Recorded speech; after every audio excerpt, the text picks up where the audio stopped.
We can see you. Good evening, Ashokda. Good evening. Good evening, Dr. Champukda sir. Good evening. Good evening.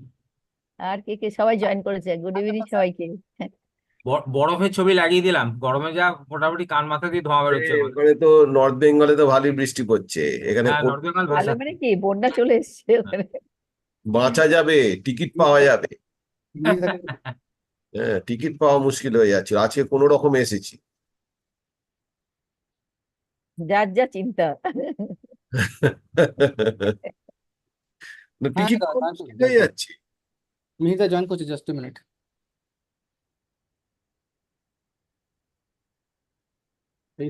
একদম dot 8টায় শুরু করবে। অশোকদা এসে গেছে, dot 8টায় শুরু করবে।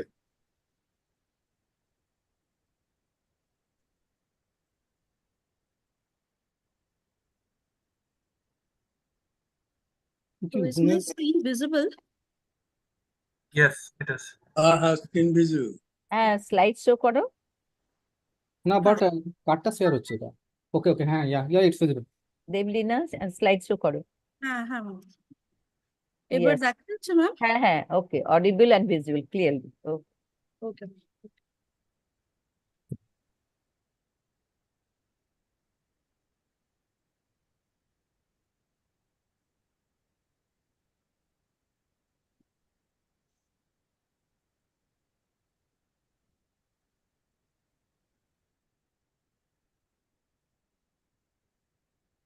অ্যাটেন্ডি অনেক কম কেন এখনো? ইটস 5 minutes to না go. না না, এটা নয়, এটা অ্যাটেন্ডি দেখাচ্ছে না। না না, অ্যাটেন্ডি 8, panelist 12, অ্যাটেন্ডি 8, total 20. Just we can wait for 2-3 minutes, ma'am. In between, you can share the slides. You can display the slide, and you can start.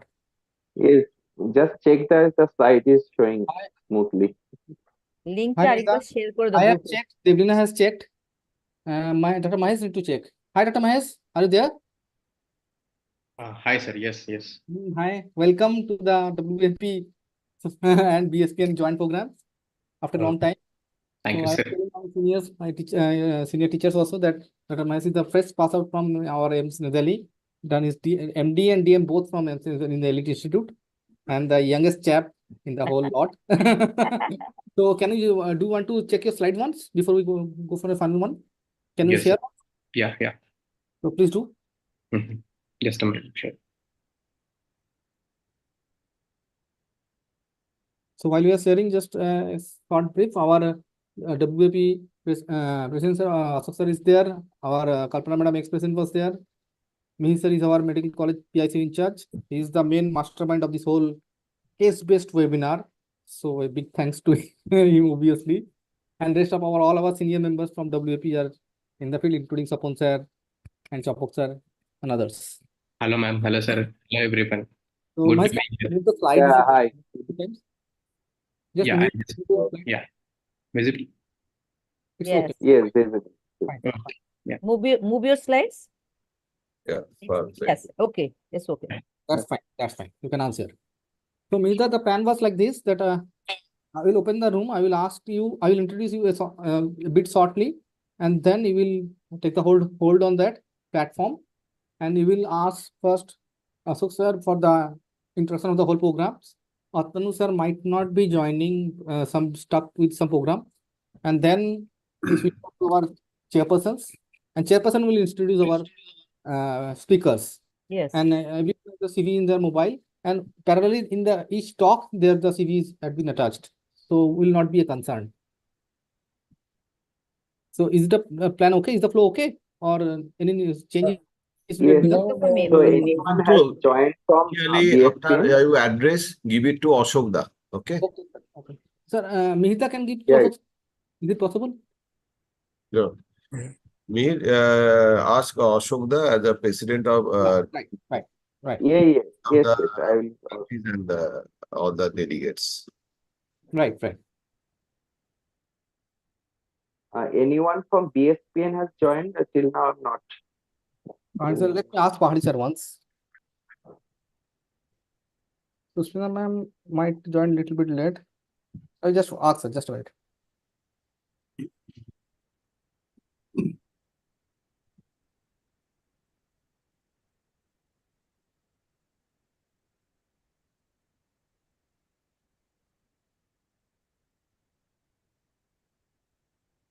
Just a minute.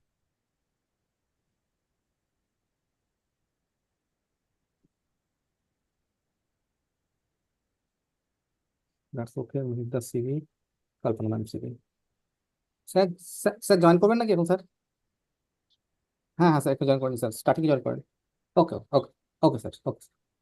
হ্যাঁ that's fine that's fine sir, তাহলে আমি বলে দিচ্ছি তাহলে sir. হ্যাঁ হ্যাঁ হ্যাঁ okay sir. Sir পাহাড়ি স্যার জয়েন করছেন একটু পরে, জাস্ট উইদিন মিনিট। তো কখন অন এয়ার যাবো একটু বলে দিও মিহিতা। এই sharp 8. We are Sharp not 8 live will on take. YouTube.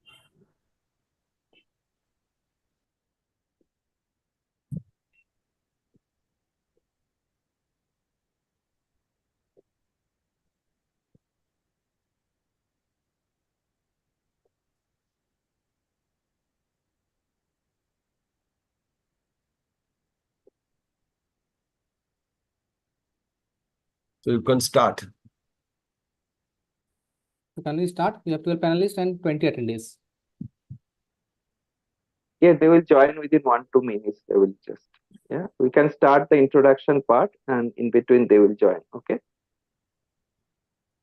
So at the start, we have the title slide part or the program slide part and the CVs of Mihir sir and Kalpana ma'am is with me, and rest of the Deblina CV will be in Deblina's slide.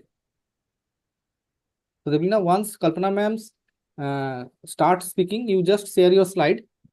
Okay. Yeah, even You I will have talk. my his Uh-huh. CV slide on the desktop. Don't worry. That's fine. Yeah, Sumanto, so please. people are joining. Okay. Sumanto, start. Rohit, are we on air? Yes, yes. Yes, we are. You can start. Just a minute.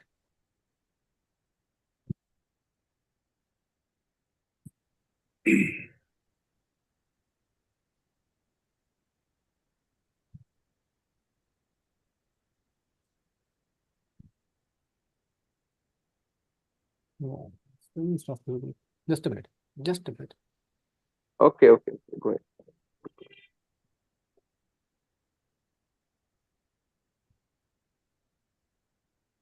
I'm just finding the title slide. Just a minute.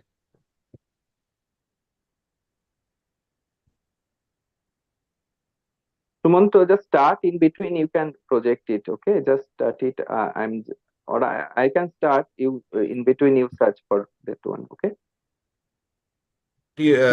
Start in between. Sumanto can look after. Very good Yes, afternoon. yes. Okay. Very good evening to all of us. So, and welcome from our West Bengal Academy of Pediatrics and Bengal Society of Pediatric Nephrology Society for this wonderful webinar. So, I am Dr. Sumantro, and to start with, hand over our platform to our Professor Mihi Sarkar, our PhD in charge of Medical College Calcutta and the whole mentor of this case-based webinar series, starting from WAP and also from Central IP. So, I hand over my platform to Mihi sir. Mihi sir, upon you. Yes, thank you, Sumantro. Very good evening to one and all. We are West Bengal Academy of Pediatrics in collaboration with Bengal Society of Pediatric Nephrology is going to start the nephrology class, the theme-based. It is based today's topic, and tomorrow's topic will be the management of patient with a steroid-sensitive nephrotic syndrome as per the ISPN guideline. So this theme-based symposium of the West Bengal Academy of Pediatrics actually started last year under the presidency of Professor Kalpana Datta Madam. We did 4 such symposium last year with an overwhelming response. And this year, this is the second symposium, first one on the blood gas analysis, and which was also very well accepted and well participated, and we had very interactive session. I hope that today we have the galaxy of the experts in this field, both from the BSPN and the all over the from West Bengal and all over the India. And I hope that will be another exciting and engaging scientific event. I will now invite Professor Ashok Datta sir, the President, West Bengal Academy of Pediatrics, to welcome all the faculties and the delegates. Thank you, Mihir, for your description of the today's performance, and I hope that it will be very much successful.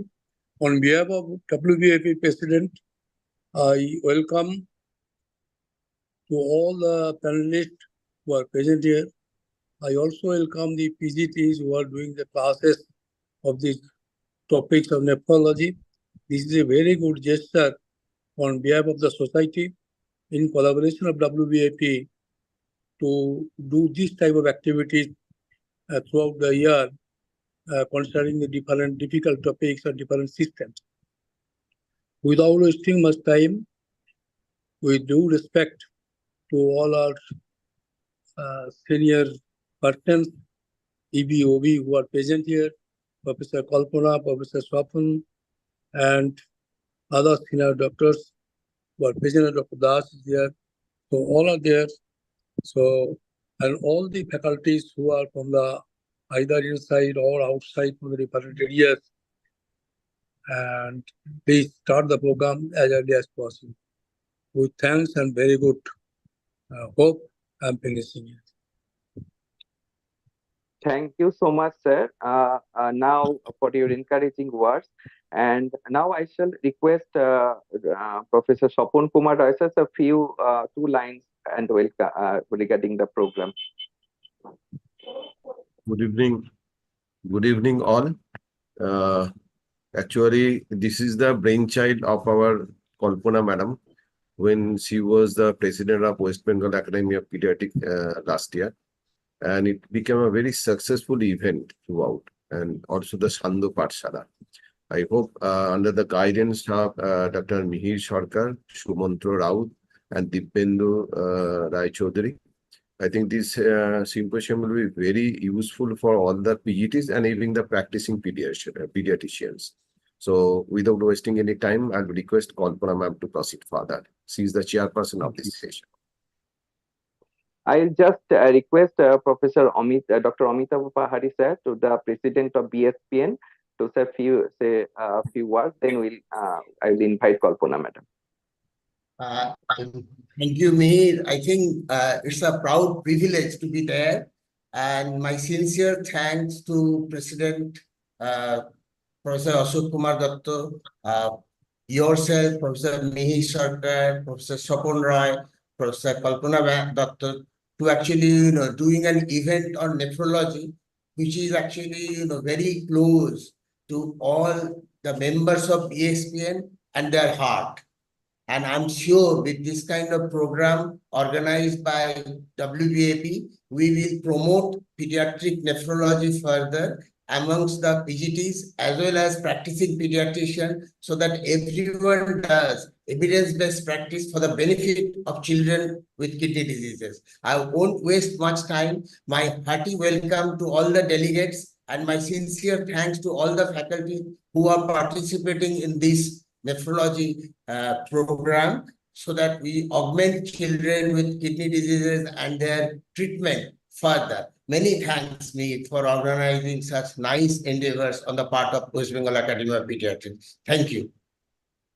Thank you so much, sir. So before we're starting, so I must thank Dr. Sumantro Raut, who has conceptualized the whole program and was one of the main coordinator, and very well supported by Dr. Dibyendu Rai Chaudhary, Vice President of West Bengal Academy of Pediatrics and the Associate Professor, Medical College, Kolkata. They will conduct the whole session. Now, I will request Kalpana madam, whose brainchild started during her, this symposium started during her presidency as the first chairperson of the first 2 talks. Over to you, Kalpana madam. No, thank you, Dr. Mihir, for giving me the opportunity. A very warm good evening to all of you. With respected dignitaries of West Bengal Academy of Pediatrics and the dignitaries of Bengal Society of Pediatric Neurology. Thanks for inviting me and giving me the opportunity to share this the important session. And we know the nephrotic syndrome is very well chosen. That is the first disease which we encounter day-to-day practice. So it's a very important.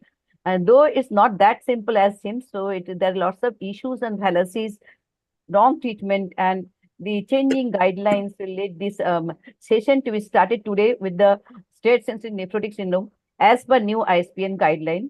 for that, I'll request the first speaker, our Dr. Devdina Dasgupta. She has done her MD from PGI Chandigarh and FNB from Pediatric Nephrology, Sir Gangaram Hospital, New Delhi. She is an assistant professor in the Pediatric Nephrology Department of ICH, and her interest is AKI, RRT, cystic kidney disease, lupus nephritis, and nephrogenetics. So it's very important.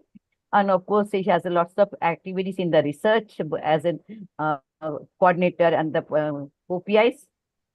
So I request Dr. Devlina to speak on the different definitions and topic of the today's topic, like the anasarca, oliguria, hematuria, and proteinurias, and the definitions and what are the differential diagnoses. For that, I request Dr. Devlina. Now this stage is yours. Thank you so much, ma'am, for the kind introduction. And I really thank the organizers for giving me the opportunity to speak in this forum. So today I was given the topic of definition and differential diagnosis in a child with first episode of nephrotic syndrome. So we are discussing, we have based the entire webinar discussing about the various, the recent most guidelines that have been proposed by the Indian Society of Pediatric Nephrology for the management of steroid-sensitive nephrotic syndrome in the year 2021. So as per that, we call it nephrotic syndrome when a child is having nephrotic range proteinuria along with hypoalbuminemia, defined as a serum albumin less than 3 grams per DL, along with edema. So as you can see, in comparison to the previous definition that was proposed by ISBN in 2008, the serum albumin cutoff level has been increased, it has been liberalized, and hypercholesterolemia is not part of the definition anymore because it may not always be present in a child with nephrotic syndrome. So, and what is defined as nephrotic range proteinuria? If a child is having urine dipstick protein as assessed by urine dipstick more than 3+ or 4+, or if the early morning spot urine protein creatinine ratio is more than 2 mg per mg, or if we do a 24-hour urine protein analysis and that shows a urinary protein excretion more than 40 mg per meter square per hour, then we call it nephrotic range proteinuria.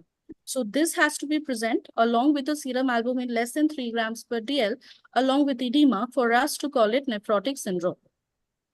So now coming on to the case scenario. So Ankit is a 4-year-old male child, and he had presented with anasarca, oliguria, and the urine dipstick was 3+, along with presence of 7 to 10 RBCs per high power filled in the urine routine. So what are the possibilities? So from this information, it's very evident that this anasarca is because of a renal etiology. Now, urine dipstick 3+ present does not always mean that it has to be nephrotic syndrome, as we have already seen in the definition below in previously. So it has to be associated with low serum albumin for us to call it nephrotic syndrome. So the possibility here can be either nephrotic syndrome, in which case the serum albumin decreases, causing a decrease in plasma oncotic pressure, resulting in anasarca. Or it may so happen that even if the urine dipstick is 3+, the patient may have a normal serum albumin, in which case the anasarca is being caused by increased hydrostatic pressure, as seen in various glomerulonephritis, glomerulopathies, HUS, etc. So these are the two possibilities that will come into my mind when I get this kind of case scenario. So this was a basic MBBS teaching where we were taught to differentiate between the edema or the anasarca that we get to see in nephrotic syndrome versus that we get to see in nephritic. So in nephrotic syndrome, we know that the edema always tends to be insidious in onset, and it tends to appear at first around the eyes, more so in the early morning hours. It tends to be a soft pitting edema. And on clinical examination, it usually remains associated with a low or normal BP, and history of gross hematuria usually is absent. Whereas if it's an anasarca due to nephritic syndrome, usually the edema tends to be abrupt in onset. Usually it first appears in the legs. It tends to be much tense and turgid in comparison to the edema that is seen in nephrotic syndrome. And usually we get hypertension, and gross hematuria may be present. So if gross hematuria is present in a child with anasarca, it raises the suspicion of a glomerulonephritis rather than a stereotypical nephrotic syndrome that we speak about. But these clinical features may not always be sacrosanct. And we have to keep in mind that nephrotic syndrome does not always mean minimal change disease. So any etiology that causes glomerular insult and thereby results in a proteinuria that is severe enough, significant enough in the nephrotic range, long enough to cause hyperalbuminemia and edema, will result in something known as nephrotic syndrome. So it is very important to get this idea into your head that nephrotic syndrome does not always mean that it's going to be minimal change disease. So let's see what are the other etiologies that can cause nephrotic syndrome. Typically, we call it idiopathic nephrotic syndrome if it's where the underlying etiology is not clear. And if somebody goes for a histopathology, you will tend to get non-specific changes. So usually you won't get any immune complex or any complement deposit in the glomeruli if you go for a histopathology. So minimal change disease, focal segmental glomerulosclerosis, and diffuse mesangial proliferation, they follow under this category of idiopathic nephrotic syndrome, which is actually the type of nephrotic syndrome that has been discussed in the guideline. But also keep in mind that there are other etiologies that can result in nephrotic syndrome. For example, if it's an immune complex mediated glomerular injury, as happens in case of post-streptococcal glomerulonephritis or in infection-related glomerulonephritis, membranous nephropathy, IgA nephropathy, Henoch-Schönlein purpura nephritis, membranoproliferative glomerulonephritis, SLE, anti-GBM disease. Complement-mediated injuries like C3 glomerulopathy can also manifest with nephrotic syndrome. Some inherited glomerulopathies, which result in inherited defects of podocytopathies, can also result in nephrotic syndrome. Does not always mean that it's inherited means it has to be present in the first year of life. Sometimes they can present in the first decade of life and even later also for the first time. And other etiologies that can mimic, that can present with nephrotic syndrome are hemolytic uremic syndrome, ANCA vasculitis, some drug-induced causes, etc. So these are all the causes that can actually manifest with nephrotic syndrome. So nephrotic syndrome is actually a manifestation rather than a particular disease. So if we want to differentiate, we have to do a thorough clinical examination. So typically the minimal change disease, it has a typical onset between 2 to 7 years of age. Usually it will not have gross hematuria, it will not have hypertension right in the first episode. Even if microscopic hematuria is present, it tends to be transient. Persistent microscopic hematuria is usually not seen. You won't get any extrarenal manifestation or any dysmorphism, and you may get a history of allergy, asthma in the child or in the family. Now, if a child is coming to us with gross hematuria hypertension, as I said, hypertension is usually absent in the first episode of idiopathic nephrotic syndrome. If these are present, these are more suggestive of glomerulonephritis, vasculitis, HUS, etc. If there's a history of preceding sore throat, impetigo, we should keep the possibility of a PS gene also. If we find that on examination we are getting skin rashes, joint pain, there are oral ulcers, alopecia present, we should definitely consider the possibility of systemic lupus erythematosus, and definitely skin rash, abdominal pain, arthritis. This will raise the suspicion of HSP. If there's a family history of similar illness with or without CKD, we should think about the inherited podocytopathies.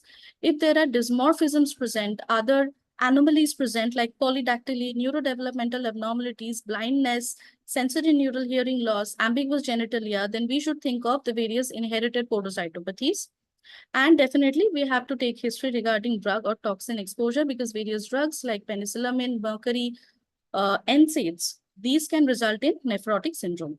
And if there's a fever ongoing, obviously the most common differential will be a coexistent infection with nephrotic syndrome, but somewhere in our mind, we should always keep the possibility of an infection-related GN. So now coming back to the case scenario 1. So this 4-year-old child, Ankit, had presented with anasarca, oliguria with a 3+ proteinuria and 7 to 10 RBCs per high per filled in the urine routine. Now, suppose this child, on further history and examination, we come to know that the child does not have any history of gross hematuria. The child has a normal blood pressure. There is no extrarenal involvement, and there is no family history of similar illness or CKD. And supposing that we do a investigation, a preliminary investigation, and we see that the renal functions are normal and the serum albumin is low, thinking of idiopathic nephrotic syndrome, we start prednisolone in the 6+6 weeks protocol, and the child responds, and that is followed by an infrequently relapsing course. Then probably we are dealing with a minimal change disease. Now consider the same manifestation, probably Ankit in another parallel universe. In that case, when we examine and take a history, we come to know that the child does not have a gross hematuria, but the child has hypertension. The child does not have any extrarenal involvement, and there is no family history. So because of the hypertension, we think, okay, probably we need to do some more investigations, and we find that serum creatinine is actually elevated. Serum C3, C4 both are low, and we also come across thrombocytopenia. So this should actually raise the possibility of whether it's an SLE. We get a ANA anti-DS DNA done, it's positive, and renal biopsy shows a class 3 lupus nephritis. So this actually turns out to be SLE nephritis, which although rare in children less than 5 years of age, it is not completely impossible. So depending on our history and initial investigations, the tables have now turned, and this is not a case of minimal change disease anymore. Now consider another scenario. Ankit may be in another universe where he presents with the same manifestation, 4 years old, having anasarca, oliguria, with a 3+ urine dipstick and with 7 to 10 RBCs per high power filled in urine routine. And he gives a history of gross hematuria. He's hypertensive, and on examination, we find that he has healed impetigo lesions over bilateral legs, and there is no family history of any renal involvement.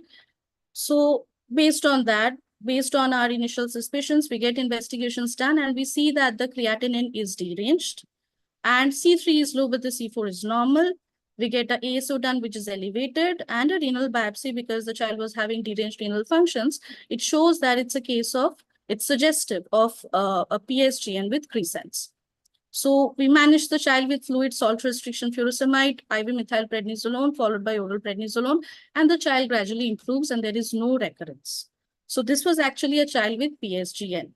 So we see that although initial these manifestations were there, but as we go through a thorough history and examination and guided investigations, we can actually land up with different diagnoses and not only minimal change disease. So it is very important to keep in mind that any child presenting with anasarca and nephrotic range proteinuria, even if there is low serum albumin, doesn't mean that it will always be a minimal change disease. It can be a whole lot of other things based on, and the clue to that will be given by my initial history and examination. So I would like to end my talk here. So the take-home messages will be that the presence of the triad of nephrotic range proteinuria, hyperalbuminemia, and edema is essential for the diagnosis. In comparison to the previous definition, serum albumin cutoff has been liberalized and hypercholesterolemia is not necessary anymore. Not all nephrotic syndromes are minimal change disease, and clinical clues will help to identify non-minimal change disease conditions, and this will help us to evaluate and treat accordingly. So thank you. Thank you, Deblina, for your crisp and to the point presentation and finished ahead before of time. So is there any question I can, yeah. Do we use steroid in PSGN? There's another question by Dr. Nitin Tikare. No. So actually, he was confused. As you said, the nephrotic syndrome etiology was non-minimal and PSGN where you have given the methylprednisolone. That's why he was asking that question. That child was actually having crescents. That was the reason why this child was given methylprednisolone. So it was an RPGN scenario. But in case of PSGN, simple PSGN, which where you don't have derangement of renal functions, no other features to suggest any glomerulonephritis other than PSGN, you don't go for biopsy in the first place, and you don't go for any other treatment other than the supportive treatment like fluid restriction, salt restriction, and furosemide. So in this child, it was given because the child had presented with an RPGN. Any more questions in the chat box? The delegates are requested to post a question. Probably no question yet, ma'am. And who has just shown the CV? Yes, ma'am. Just a minute. So you can proceed, ma'am. Hello. Hello. Hello, ma'am. Our ma'am, can we start our next talk, ma'am? Okay. So at the end, we can take the questions if it is at all there. Dr. Devlin, you will stay with us. If there's any questions after that, we can take it after the both sessions. Sure. So now I invite the second speaker, Okay, Dr. Shumantra? Yes, ma'am. You Okay. can. So, second speaker, Dr. Mahesh B. He has done his MD and DM both from the All India Institute of Medical Science, New Delhi, DM in nephrology, and he's also associated in the same hospital as the assistant professor on medical science, All India Institute of Medical Science, not in AIMS, he is in Delhi, he is in Andhra Pradesh. And he has lots of publication both in national and international journal. And his area of interest is neonatal AKI, renal tubulopathys, and pediatric hemodialysis. He'll be Dr. Mahesh, please share your screen. Yes, ma'am. Yeah, sure. Please share, ma'am. Can you see it? No, can't see. Okay. He'll be speaking on the investigation part. So did you see it? Right. Okay. Yes. Site review, Pass ma'am. it. Yeah, just go on. Just roll on. Yes, ma'am. Yes, ma'am. Yes. Ma'am, thank you for your kind introduction, and I thank all the organizers who gave me the opportunity for having a small talk and investigation of first episode of child with presenting with edema. So, continuing with the case, Ankit had edema, and you did a urine examination which showed a proteinuria of 3 plus and 7 to 10 RBCs per high power field. Later on, we did a serum albumin which showed 2.8 gram per deciliters, and his ASO titers, anti-streptolysin O titers, are mildly elevated. Now, we are in a dilemma. There are RBCs in the urine, and albumin is low, and he has edema. It is fitting into a triad, but there are RBCs in urine and also mildly elevated ASO. What should we do in this scenario? So, whether it is nephrotic syndrome, are we dealing with nephrotic syndrome or some sort of glomerulonephritis? So, what are the points supporting nephrotic syndrome in this case scenario? One is nephrotic range proteinuria, although we have done a single urine protein analysis and urine analysis, low albumin, which is falling well below the criteria cutoff, and also he has edema. What are the points against nephrotic syndrome? Microscopic hematuria. One thing you need to understand is that even in minimal change disease or in FSGS, both can have some amount of microscopic hematuria. But if it is persistent, then you should think of other causes of nephrotic syndrome edema. So raised ISO titers, ideally you should have avoided, but just because there were RBCs, you thought of something like a post-streptococcal glomerulonephritis and you did it. So anyways, but to avoid this confusion, so you could go ahead and do a repeat urine analysis, which might not show further RBCs, and raised ISO titers maybe you would have avoided, and overall its diagnostic utility is not so great enough. So, as Dr. Deblina had already discussed, clinically we can differentiate most of the things like between nephrotic syndrome and acute glomerulonephritis. Blood pressure usually tends to be normal in nephrotic syndrome. In some case scenarios where there will be a lot of edema because of hypovolemia, intravascular hypovolemia, the kids can have low blood pressure. Repeat urine analysis, as I said in the previous slide, you might have to do a repeat urine analysis so that RBCs, whether they are persistent or not, can be known. Kidney function test very important. If the urea and creatinine are elevated, you should think of alternate causes. Although sometimes in somebody who has nephrotic syndrome can have a elevated urea disproportionately more than creatinine if there is hypovolemia. You can always do a repeat serum albumin, although it is less than 3. Usually, nephrotic syndrome kids tend to have somewhere between maybe 1.5 to 2.5, but still, since our guidelines have liberalized the levels of serum albumin, you can even repeat a serum albumin if needed, if you are still in a confusion. You can also do a serum cholesterol, although it's not required for the diagnosis of nephrotic syndrome, because majority could have levels more than 200, but need not all the times, they might not have a similar levels. So according to our current guidelines of ISPN 2021, what are the essential investigations required at the onset of the disease? One is urine analysis.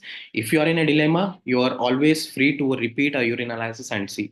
Complete blood counts might not be required in most of the cases, but if you are suspecting hypovolemia and there is a hemoconcentration, have to be checked, or you are suspecting some sort of infection, then you can go ahead with complete blood counts. Blood urea, creatinine, and electrolytes, including serum albumin, are necessary because you have to rule out acute kidney injury. It could be because of some sort of glomerulonephritis. which we should be ruling out before labeling it as nephrotic syndrome, and serum albumin again for to fit in the criteria of nephrotic syndrome. Total cholesterol is not always necessary, but it is better to do because it will be supporting your diagnosis of a nephrotic syndrome. The one more thing which is important in our Indian scenario is to do a tuberculin test before you are labeling, or sorry, before you're starting a therapy with steroids, because the prevalence of bacteriologically proven positive pulmonary TB in India is almost 296 per lakh population, which is a bit on the higher side. So you should do a tuberculin test. If it is, in case it is positive, say it's positive, then you should go ahead with chest X-ray as per National Strategic Plan for Tuberculosis Elimination. If there is no radiological evidence, then you should ideally give isoniazid prophylaxis along with the treatment of nephrotic syndrome. If there is any radiological or bacteriological evidence of TB, treat TB as per the guidelines. Either you can start together if there is a dire need of starting steroids in nephrotic syndrome, or you can wait for at least 1 week. If at all the child gives you time, then you can start at 1 week or 2 weeks later after the start of anti-TB therapy. So one more important thing, see if you have diagnosed as nephrotic syndrome, one important thing which you should be explaining to the parents, although it's not a recommendation according to any guideline, but it's a good clinical practice to tell the parents to maintain a urine protein diary along with the medications and issues which the kid might be facing during the therapy. So this is one of the picture from one of our pediatric nephrology clinic follow-up written by the kid herself. She's around maybe 10, 11-year-old. She's writing her own urine protein diary, which is fairly good enough. So they should be monitoring urine protein with the help of dipstick. Although there are other methods to do urine protein, including your boiling test, but those are cumbersome. When we have a dipstick, which is easier to do and which is easier to interpret, as shown in this picture, there is just a color matching. So you can always explain it to them at your first visit when you're diagnosing nephrotic syndrome and starting the therapy, so that you have a tab of all the urine protein diaries daily. So what are the advice you give regarding at least regarding the monitoring of urine protein is that better to teach at first visit and ask them to do daily till she is on therapy. Once she is in remission, you can always decide whether to do weekly once, weekly twice or thrice, and if there is no, or when there is only edema, if the nephrotic syndrome is relapsing or such sort of a things only. Always it is ideal to do a dipstick, bit costly, but the other thing, the boiling test is much more cumbersome as compared to a dipstick testing. So in a typical case, when the scenario is telling you that it is nephrotic syndrome, ideally you should avoid some investigations like a renal ultrasonogram. Do only when you are thinking of alternate causes and you are planning a kidney biopsy, or if there is severe hypovolemia and you are thinking that there is a renal vein thrombosis happening in your kid, then you go ahead for a renal ultrasonogram. Otherwise, it is not needed. Complement levels, antinuclear antibodies, as discussed by Dr. Debrina previously, when the clinical pointers are telling you that this could be anything other than nephrotic syndrome, then only you should be going ahead with doing all these tests. Kidney biopsy should not, mostly will not be doing in a first episode at the onset of nephrotic syndrome. We will wait for whether we'll give the therapy and wait whether it is resistant before starting CNI, which should be discussed in the further classes maybe. So you should not be ideally doing in kidney biopsy in the first episode of nephrotic syndrome. So let's go to a different case scenario where there is a boy who is 3-year-old Durjoy, presented with edema for 8 days, decreased urine output, and you did a urine analysis which showed urine protein of 3+, no RBCs, and serum albumin is 2 gram per deciliter. It is fitting into the triad of nephrotic syndrome. He doesn't have any other extra renal features. He has pitting pedal edema, normal BP, no clinical hypovolemia. So you label it as nephrotic syndrome. You did a tuberculin test. It is negative. You taught the parents how to do urine protein monitoring at home. You started on therapy. This is the most typical scenario which you come across. Let's deal with some other scenarios where the presentation might be different, where you'll be stuck. So the other case scenario where a 3-year-old girl, Sanjeevani, presented with edema for 5 days, decreased urine output for 3 days. Urine analysis showed 2+ protein and no RBCs. And again, you're stuck here, whether I should label it as nephrotic range proteinuria, or what should I do? So serum albumin is 2. 2 are fitting into the criteria, but urine analysis you did twice with a dipstick and it's not, it's coming again 2 plus. So what should you do now? So you can do a repeat urine dipstick, preferably early morning sample if possible. Otherwise, you can go ahead with other urine quantification procedures, like even a spot sample is enough to do a protein creatinine ratio. If it is more than 2, you can just label it as nephrotic range proteinuria. 24-hour collection is recommended, but the problem is it's quite cumbersome. And for somebody who is 3-year-old, the collection would be very, very difficult. So ideally, you can avoid it. You can just stick on to urine dipstick or a spot urine for protein creatinine ratio. Let's go to another scenario, maybe my last scenario in this talk. So there's a 13-year-old boy, Indranil, presented with edema for 8 days with reduced urine output. Blood pressure is 106/60, which is falling between, say, 50th to 75th centile, maybe. Urine analysis showed urine protein of 4 plus. There are no RBCs.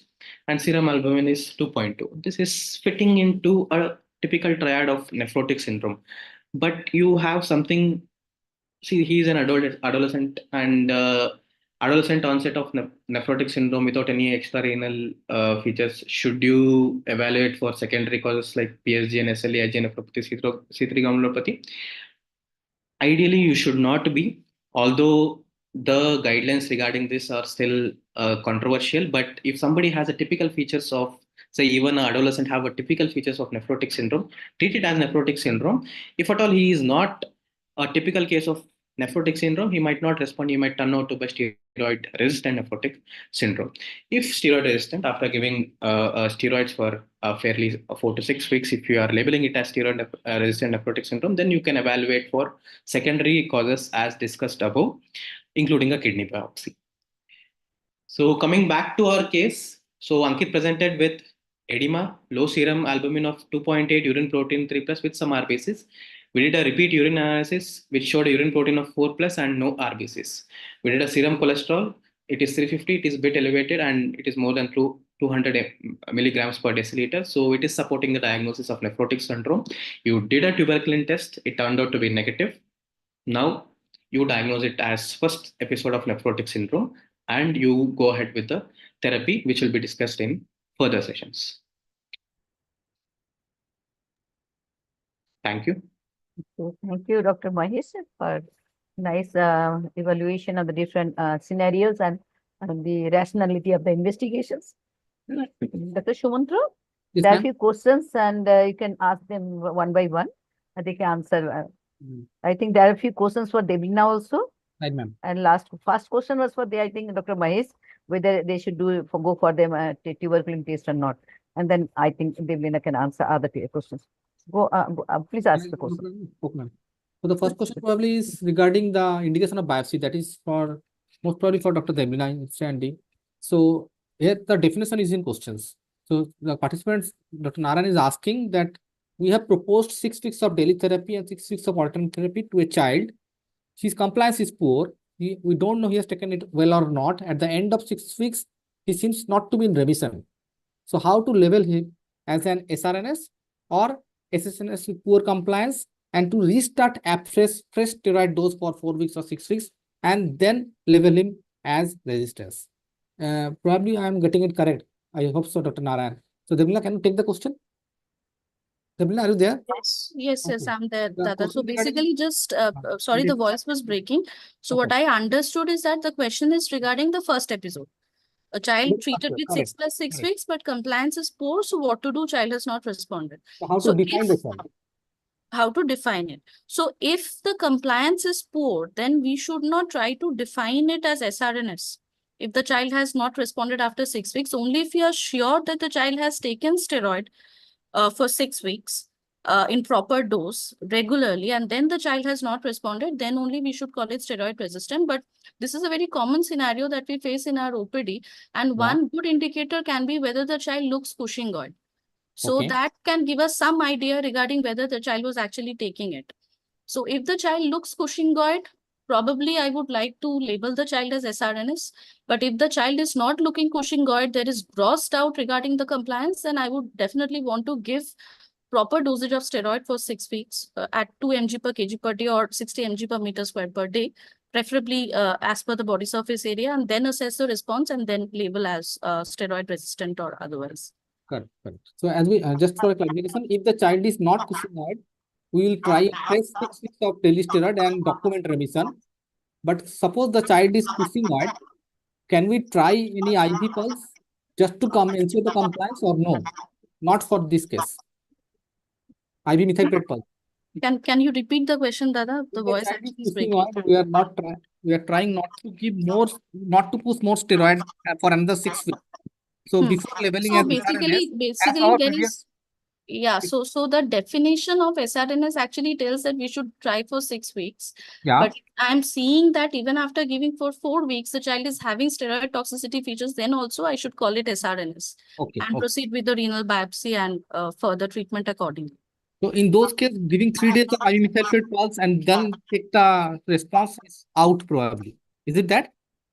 3 days of IV methylpred Giving pulse? 3 days of IV methylpred. Full dose IV methylpred pulse dose. Yeah, so we're there doing that. are some recommendations regarding that, not very strong recommendations. We don't follow that in our center. Okay. And the second part is the same thing. A child has developed at least 5 or 6 relapses in a year. But every time the treatment was chaotic, each time remission was not documented well. So can we label the child, define the child as FRNS or STNS on that basis? Or we start our diary afresh? Because we are going to jump for second agent long term now.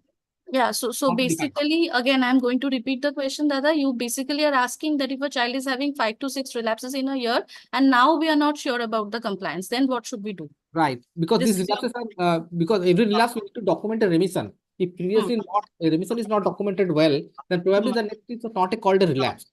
So what we are going to call it? So FR, basically, or this is again a very common scenario. So if Yeah, we right. see that the child is documenting remission well, so if we see that even like after giving maybe steroids for 4-5 days, the child is coming back into remission, Yeah. but the child is relapsing again and again, and there is doubt regarding compliance. Again, I would like to look for features of steroid toxicity. So if steroid toxicity features are there, I will really have to start with steroid sparing agent after I have induced remission with steroids, proper dosage. And if I see that the child is not having features of steroid toxicity, then I should treat it like a relapse and then see what the response is.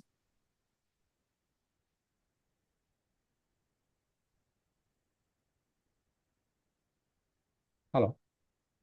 Yeah, and Dr. Devlina, can you see the questions in the chat box? Yes, ma'am. Actually, I had answered some of these. I'll just Okay. 2 questions have already been answered, ma'am. And the second question is similarly at the end of 6 weeks. So the former separate attendees, the question was completed 6 weeks, no response yet. Compliance still was poor. The dose was under dosing. So can we repeat 6 plus 6 again just to document? If there are no steroid toxicity, yes, we can. Okay. The next question is for Dr. Mahesh probably. The serum albumin cutoff is still Is there 3 any rule of gram per albumin or 2.5 grams per albumin. Dr. Mahesh, can you please highlight this one? Yeah, now according to the current guidelines, the cutoff is 3. Previously, it used to be 2.5. Although, see, if most of the cases might have the values somewhere between 2.5 to 3, and have good amount of edema, and your protein is like nephrotic range protein. Yeah. So you should not have a dilemma to not label it as nephrotic syndrome. Maybe based upon that they have liberalized it to 3. It's not 2.5, it's 3 now. Any reason for this change of the cutoff from 2.5 to 3? Any change of methodology of testing albumin like this from BCG to BCG like this? Any guess? No, it was not a question. Is the level of doing the serum albumin in laboratory initially it was by bromocresol green, and maybe currently it was most of the labs by bromocresol purple. And can it be a reason that the cutoff has been changed from 2.5 to 3? Sumantra, you have logged in with a 2 device and lot of echo is coming from your devices. So It's the just switch of one one. device, so it will be clear. Is it okay, sir? And Now now it's okay. okay. Is it okay, sir? Yeah, yeah. Yes, yes. Sorry for the glitches. Sorry for the glitches. So, Dr. Mahesh, the question was the change of the cutoff from 2.5 to 3 has any basis? Yeah, what is the reason for the revising the guideline? So Might be there was mostly issue with the measurement of serum albumin.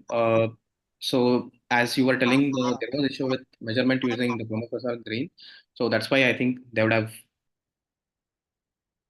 increased it to 3. And one more thing is, as I said previously, I think the dilemma of treating somebody who has a serum albumin of 2 point, somewhere between 2.5 to 3. This could be the reason that they would have increased it to 3. regarding testing. Kapan sir has a question. The tuberculin tests are not available nowadays. No, someone has asked question whether we'll go for their TST or not. A Okay. tuberculin test or not. That he has written that. Kapan sir has asked the question. So what to do, Dr. Mahesh, regarding tuberculin test? Number one, if it is available, are we going to do it for most of the centers? And second, if not available, then what? So yeah, there are two things here. So this I had myself had issues initially. So tuberculin was not available. So most of the centers, as I can say, the center which I had worked with previously also, and even now there are issues. So in those cases, if there is no family history, there is no contact TB, and there are no features suggestive of tuberculosis, we used to skip it. Although nobody, I think, would have treated a number of nephrotic syndrome kids with steroids. Nobody have a reactivation of TB as such. So if it is ideal to do if it is available, but if it is not, there is nothing stopping you from starting steroids. Okay, that's fine. And many, yes, ma'am. Another question on the treatment, I think you can go the question answers box and you can see the question. Treatment part can be dealt with the treatment part because Dr. Yeah, Dr. Sneha, it will be dealt when the treatment part is over. Yes, ma'am. So, any more question, ma'am? Daily dose and single dose divided. What will be the steroid dose? Whether it will be divided dose or single dose? Again, the treatment part, I think. So that is Okay. probably Again, it is treatment part. So we'll discuss. Is there any questions of the investigations? I don't think so, ma'am. Dr. Mahesh or Dr. Dipna, can you find it on the chat box? Any more questions still pending? Only treatment. Treatment. So probably no more doubts regarding diagnosis of nephrotic disease and categorizing it. And regarding typical case investigation, Mahesh has cleared all our doubts, ma'am. I think, Dr. Mahesh, you also highlight when you're going to do the urine culture. Routine is okay. Whether routinely will go for the urine culture, as you said, there's no need to do the routine blood. So, is there any specific indication where you have to go the routine culture before starting with the steroid? No. So there is no role of if it's a typical case of nephrotic syndrome, there's no role of urine culture. Ideally, you should avoid doing urine culture unless if you feel that there are typical features of urinary tract infection, which will not usually happen. A kid having urinary tract infection as well as nephrotic syndrome, I don't think so. It is possible. Okay. Any of our panelists or some? Do we wait for blood culture to be sterile before starting steroid? No, I think somebody who has nephrotic syndrome typical features without any fever or looking septic, ideally we don't send a blood culture even in those scenarios. Yes. So I don't think so. You should even send a blood culture and wait for the result. No, suppose as he has written, if the blood culture is positive, Okay, in yeah. that scenario, whether going to wait till it becomes sterile, then you will start the steroid? Yeah. If there is, clinical scenario fitting into some infection and blood culture is positive, I think definitely you treat it and then you can go ahead after treatment with steroids. Okay. Another question from Dr. Rahit Kapoor. Please elaborate about the C3 and C4 levels. Any specific indication, Dr. Mahesh, for sending C3 or C4? Yeah. Just you have told it already. Just can you repeat in 1 or 2 lines? So if you are suspecting a glomerulonephritis, so there is persistent proteinuria or as such there is gross hematuria, you are thinking something other than nephrotic syndrome, then ideally you should go ahead with complement C3, C4 levels. By just knowing the complement levels, whether they are low, high or normal, you can actually differentiate between various causes of glomerulonephritis. Say for example, SLE would have both depressed levels of C3 and C4. Something like a C3 glomerulonephropathy can have only low C3 and normal C4 as well. So if you are suspecting HUS, which is complement mediated, you can even find low C3 levels. Something like IgA nephropathy can have normal levels. as well. Okay, there is another question. If renal biopsy is not possible at any center, and patients a case of 6 relapse in a year, not responding for 3 weeks, can we assume SRNS and treat? Dr. Janavi has asked this question. Dr. Mahesh, please. Dr. Mahesh, do you want to answer? Yeah, I didn't get the question. Can we repeat it? Can you go to the question answer post? Okay, I'm Can just you see repeating that? for you. The patient has completed 6 weeks of treatment, not Mhm. responding. Mhm. Ideally, not- requires a biopsy, but biopsy facility is not there at their center. And not 6 weeks only, there is a sixth relapse. This is many relapse in a year. Yeah. Sixth relapse. So now, can we presume that this is a case of steroid resistance, maybe late resistance, and just go with CNIs, tacrolimus, or whatever may be the treatment without a biopsy? If it is not there, or we send to a higher centers for biopsy. What is your standpoint? Ideally, if they are responding to steroids, you cannot, even though there are multiple relapses and responding steroids, you should not be labeling them as resistance. Maybe it could be a frequent relapser or a steroid high threshold steroid dependent nephrotic syndrome. Rather than starting a CNI and doing a biopsy, you can go ahead with the other milder drugs comparative to CNI. And I don't think so. You should be labeling them as steroid resistant nephrotic syndrome if they have multiple relapses and responding to steroids. If not responding to steroids, like typically after 6 weeks of daily steroids, then you can label it as steroid resistance and start CNI. If biopsy is not available at your center, you can always start CNI and you can refer to a center where biopsy facilities are available. But it is always better to do before starting a CNI. Right. So you have spoken about dipstick monitoring also. So the question was, how frequently we need to monitor with the dipstick, either daily or alternate day or during a URI episodes only, for how many years? So yeah, this is a frequent question even asked by the parents. By the time when we ask them to do maintain a diary, write a diary, they'll just get a lot of questions asking to us. So ideally, in first episode, you ask them to continue at least for 12 weeks till the completion of therapy. And post that, it is ideal to have daily urine protein monitoring to the dipstick, but you can also tell them to come down maybe once or twice or thrice per week. Or you can always tell them, if the parents are like good enough to understand, you can tell them as soon as there is an onset of edema, you can start doing this thing, urine dipstick. Or if somebody has URTI or fever, anything, any other infection, then there is high chances that you can go into a relapse. Then you can start monitoring the urine protein by dipstick. But probably better to do it on a regular fashion before starting edema, because dipstick was done just to prevent edema. If there is edema at all, then what's the point doing a dipstick? People can do it in RE also. Yeah, I understand. Ideally, it is daily, but yeah. The same question, the similar question is, after how many days of starting a steroid we are planning for an urine testing, either a dipstick or a lab test? Is it from day one itself, the practice, or after 12 days or 14 days or 30 days? It is from day one only. From day one we need to start. What is the rationality of doing from the day one? So basically, one thing is, so even after starting therapy, one thing is to document the remission. Some might respond, say for example, within 7 days of starting the therapy, and some might even take say 3 weeks, or even sometimes just before 4th week also.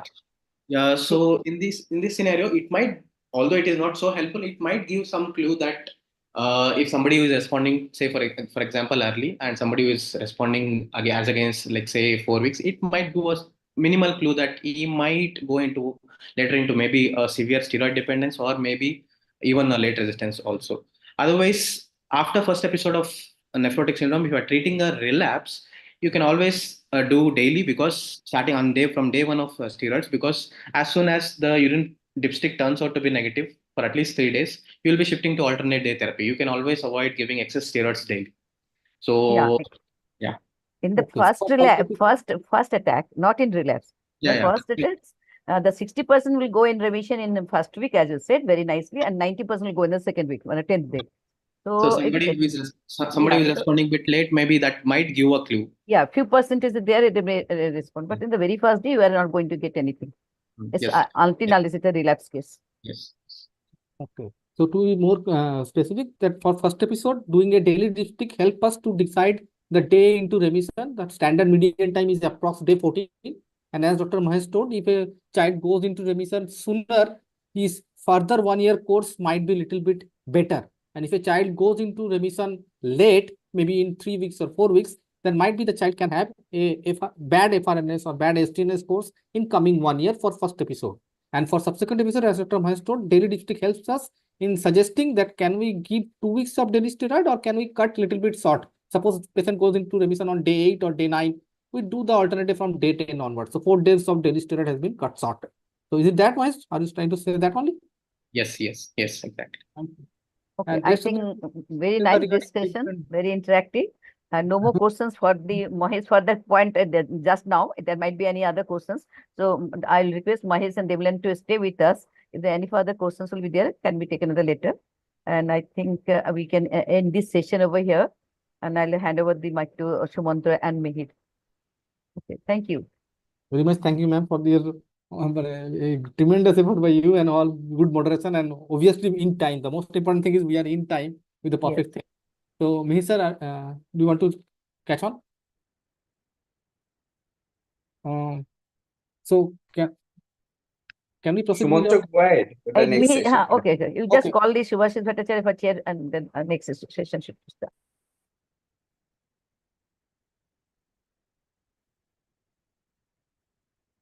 Yes, please, Nida. I will go carry forward or what? No, Sumantra, go ahead. Go ahead. You Okay, go ahead. sorry. I missed the thing. So, to continue in continuation of our next session, so we will like to call upon our next eminent chairperson, this is our Professor Subhasis sir. Subhasis, just a minute, a little bit issue with our slides. So, sir is our current HOD and professor in our CSS Medical College, Kolkata. And over to you, sir. So, sir, are you there? That is also the current scientific chairperson of West Bengal Academy of Pediatrics. Just a minute. Can we hand over to Subhasis, sir? Hello. Can you hear me? Yes, sir. You are audible, sir. Yes, sir. You are audible, sir. Yes. Okay. Thank you so much for inviting in this very this thing important CME, wave CME. I think the already some discussion is already was there, and in next 1 hour we will be discussing our two very energetic and very this thing highly knowledgeable. Two of our speaker will be presenting two important scenario in this condition. So at first session is by Dr. Dibyendu Rai Chaudhary. I'm coming to the little bit of this thing introduction of Dr. Dibyendu Rai Chaudhary. Before that, we commonly encountered this nephrotic syndrome, this problem in our ward, and there are a lot of hello. Yes, sir. Continue, sir. Please continue. Okay. So many of the common clinical situation that the nephrotic syndrome, the known case, and prednisolone started, and after 1.5 month of therapy, child improved, and the parents suddenly stopped the taking prednisolone, and after the child was all right. But we see that after 2, 3, 4 months, then again some other some factor like infection and all these things, and child came again with all the manifestation of nephrotic syndrome. So this is a very common problem we see. So in this situation, what to do and how can we prevent all these things, and what counseling to be done for the parents? This will be discussed by Dr. Dibyendu Rai Chaudhary. Dibyendu Rai Chaudhary is associate professor of pediatrics and in charge of pediatric dialysis unit of Medical College, Kolkata. He is also vice president of West Bengal Academy of Pediatrics and deputy program director of Pediatric Center of Excellence in HIV care. He have many publications, has a special interest in pediatric nephrology. He did a short-term training from All India Institute of Medical Science in New Delhi. I think I am handovering. I am inviting Dr. Dibyendu Rai Chaudhary to speak on this common problem we commonly encounter in our day-to-day practice. Dibyendu, please.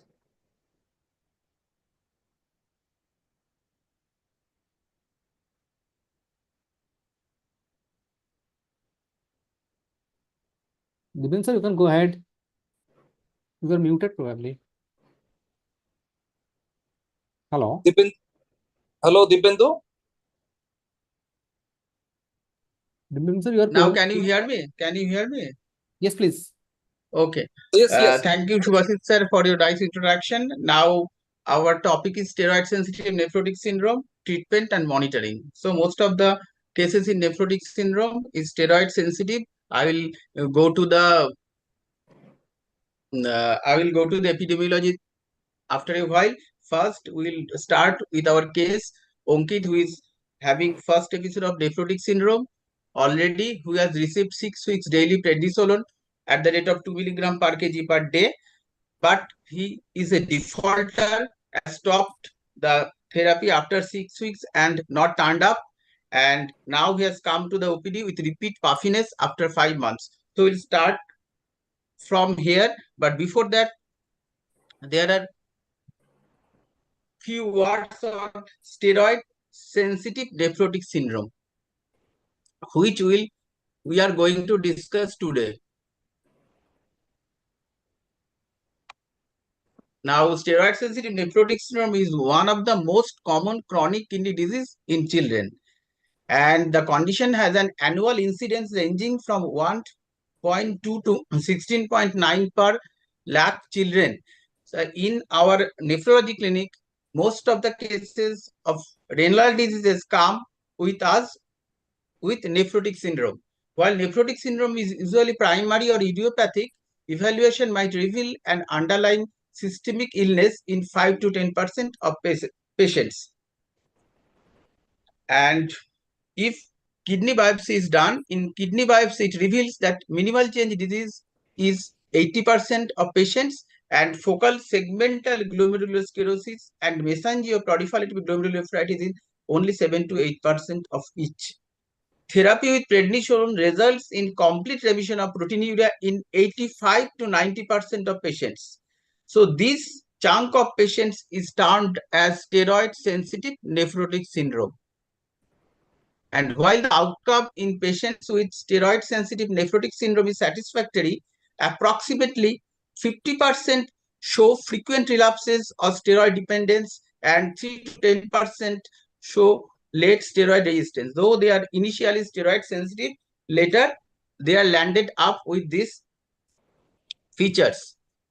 Now, to define for this slide, I go to Dr. Sumant Raut to define nephrotic syndrome, nicely depicted here. If there is massive proteinuria, which is 3 to 4 plus, more than 40 milligram per meter square per hour or 1 gram per meter square per day, and spot PCR more than 2, which is not mandatory always. And there is frothy urine, edema present, and hypoalbuminemia, which is less than 3 gram per deciliter. So all defines nephrotic syndrome. Hypercholesterolemia, which is not mandatory to define nephrotic syndrome in the current latest guideline. Now, all the recommendation of treatment in steroid sensitive nephrotic syndrome is coming from this article. This article is the brainchild of all the renowned pediatrician of our country, and like Dr. Aditi Sinha, Dr. Arvind Bagga, and in our forum, Dr. Sushmita Banerjee. So they have done discussion, many research day after days, and after that, this recommendation has been published in the Indian Academy of Pediatrics. This is ISPN guideline for treatment of steroid sensitive nephrotic syndrome. Now, what is the treatment of first episode of this nephrotic syndrome? To treat, therapy for the initial episode should comprise of prednisolone at a dose of 60 milligram per meter square per day or 2 milligram per kg per day. Maximum 60 milligram can be given in 1 to 2 divided doses. And the duration of therapy is 6 weeks, which will be followed by 40 milligram per meter square per day or 40 milligram per meter square on alternate day or 1.5 milligram per kg, which can be given maximum 40 milligram in a single morning dose for the next 6 weeks and then discontinued. So it is 6 plus 6 and there will be abrupt discontinuation. But why 6 plus 6 in first episode? Why not 5 plus 5? Why not 4 plus 4? Why not 8 plus 8? In a study in 1981, the International Study of Kidney Disease in Children proposed that the first episode of nephrotic syndrome be treated with daily prednisolone for 4 weeks, followed by intermittent therapy for the next 4 weeks, and then discontinued. So this study said that 4 plus 4. But what was the problem with that? In after 4 plus 4 therapy, there was remission. Number of remissions was high. So later a randomized control trial by the ABIS for pediatric nephrologists showed that therapy with prednisolone for 6 weeks daily and 6 weeks alternate day was better in terms of reduced incidence of relapses over the next 12 to 24 months. So if it is 6 plus 6, then the incidence of relapses are much less. But there was another study. In that study, it was concluded that prolongation of steroid therapy for 6 months was associated with reduced risk of relapses and of frequent relapses. But this segment needs more studies. So nowadays, current recommendation is 6 plus 6. Now, what is the treatment of relapses? Relapses be treated with prednisolone at 60 milligram per meter square per day, maximum of 60 milligram in a single or divided doses until remission. Remission is defined as protein trace or nil for 3 consecutive days, which is followed by 40 milligram per meter square or 1.5 milligram per kg maximum, which is maximum 40 milligram can be given on alternate days for 4 weeks. So first we have to give 2 milligram per kg till remission, then 1.5 milligram per kg or 40 milligram per meter square on alternate day for 4 weeks. So this is the treatment of relapse. In a retrospective small RCT, which suggests that the reduced dose or abbreviated duration of therapy with prednisolone is effective in inducing and maintaining the remission. So what we have given 1.5 milligram, if the dose is little bit lower, that is it may be 1 milligram and duration is also lower, it may induce and it can maintain the remission. So there may be toxicity or adverse effect of steroid will be low. So that may be beneficial to the patient, but that requires more studies. In our case, the baby has taken prednisolone for first episode 6 weeks. He has completed the daily dose of 6 weeks. So we will consider that the baby has taken the first therapy for the first episode completely, though it has not completed, but we will consider it had completely taken. So this time the incidence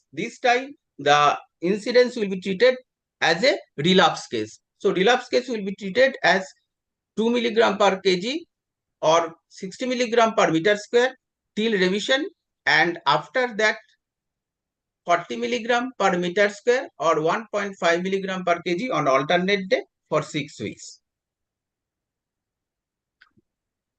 Now there are some relapses which requires prolonged daily steroid.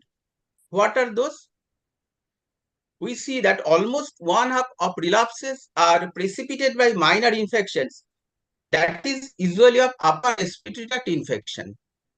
And whether this treatment can stop the relapse, can stop the proteinuria, not.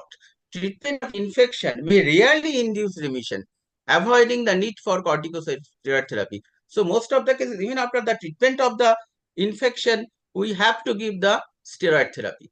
A relapse has conventionally been treated, but guidelines vary in duration of therapy. In most of the cases, remission is achieved by 7 to 10 days of daily therapy, and sometimes it may be maybe given to 2 weeks, but that is very rare. In case of persistent proteinuria, daily therapy with prednisolone may be extended to a maximum of 6 weeks. So in rare of the rare cases, it may be continue up to 6 weeks. But if it is more than 6 weeks, then it must be a case of steroid resistant nephrotic syndrome, and that should be properly investigated and managed accordingly. Now coming to a very common question, whether we should give the prednisolone on the basis of weight or on the basis of body surface area. If it is first episode of nephrotic syndrome, according to the pharmacokinetic and variations by the age, prednisolone is preferably dosed by body surface area in children. So in children, if it is first episode of nephrotic syndrome, the prednisolone should be calculated on the basis of body surface area. It is preferred over the weight of the child. Now, however, estimation of body surface area involves complex formula with variable results, but it is not difficult if we try to memorize it. Calculation using body weight is convenient, but results in relative underdosing, particularly in young children. So this is clear that if we calculate the dose of the prednisolone on the basis of weight, there is a chance of underdose. So if we calculate on the basis of body surface area, the dose should be appropriate, more appropriate one. Underdosing using weight-based calculations was associated with increased risk of frequent relapses in some, but not in all studies. So there are chance of relapses, more relapses, if we calculate the dose of prednisolone on the weight basis. There is chance of underdose. So for that reason, there is chance of more relapses.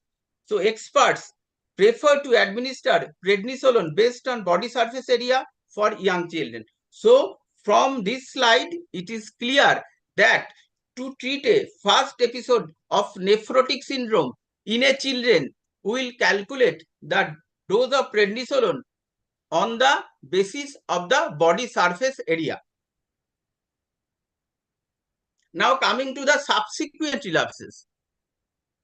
Dose based on body surface area and weight is association with similar time to remission and frequency of subsequent relapses. In the first episode, we have seen that it is important to calculate the dose on the body surface area, on the basis of body surface area. But in subsequent relapses, whether it is calculated on the basis of body weight or body surface area, the results are same. So here we can use the both. Now coming, whether we should give single or divided doses. This is a very common question. So daily prednisolone is administered in single or divided doses.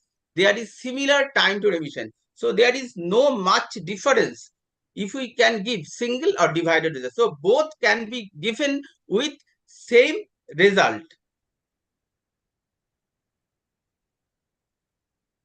Whether there is role of other steroids apart from prednisolone in treatment of nephrotic syndrome, there is no evidence to support therapy with preparations other than prednisolone or its active metabolites of prednisolone. Like use of deflazacort, betamethasone, dexamethasone or methylprednisolone is not advised to use in the treatment of nephrotic syndrome. So this is a clear message: prednisolone, prednisolone and prednisolone. Now the role of antacids. We are giving steroids daily or alternate days. Number of tablets are also very large. Like if we give 10 milligram tablets, the baby is taking about 6 tablets. If the weight of the baby is 30 milligram, then the baby is daily taking 6 tablets of 10 milligram. So mother is asking, whether we should give antacid with that. Obviously, prednisolone is best given following food. And what about the antacid? Therapy with antacids, ranitidine, or proton pump inhibitors is not routinely required along with prednisolone therapy in case of nephrotic syndrome in a treatment in a child. So, to treat a childhood nephrotic syndrome, we are giving prednisolone co-treatment with antacids, ranitidine, or proton pump inhibitors is not routinely advised. This is a clear message. In most of the cases, we see that there is co-prescription of ranitidine or proton pump inhibitors along with the steroids. So it is not required always. Now coming to the FRNS and SDNS. Now what is frequently relapse nephrotic syndrome? Frequent relapses are defined by the ISKDC as occurrence of 2 or more relapses in the first 6 months after initial response, or 4 or more relapses in a year. These patients why these are important? These patients are at risk of morbidity associated with the multiple relapses and corticosteroid toxicity. The term has been used for over 40 years with minor modifications. So this definition is for about 40 years. And this segment of children are important. Why? Because there is chance of corticosteroid toxicity. Because there is long-term use of steroid. Additionally, patients with 3 or more relapses in any 6 months be also classified as frequent relapses. This is the new criteria which has been added to define frequently relapsing nephrotic syndrome. So what is that? That is 3 or more relapses in any 6 months be also classified as frequent relapses. Steroid dependence, as previously defined, includes patients with 2 consecutive relapses while receiving or within 2 weeks of discontinuing prednisolone. So why these definitions are important? These definitions are important because the treatment of nephrotic syndrome of the types of these are varied according to the types of nephrotic syndrome. The occurrence of 2 or more relapses in the first 6 months is usually associated with high frequency of relapses in the subsequent 12 to 24 months. So it has been seen that if there is 2 or more relapses in the first 6 months of the diagnosis of nephrotic syndrome, so there is chance of high frequency of relapses in the subsequent 12 to 24 months.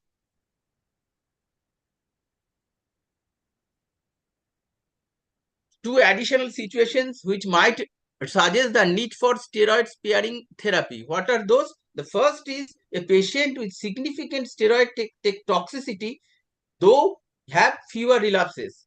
That is, suppose there is 3 relapses per year or 2 relapses in 6 months, but the patient having significant steroid toxicity features.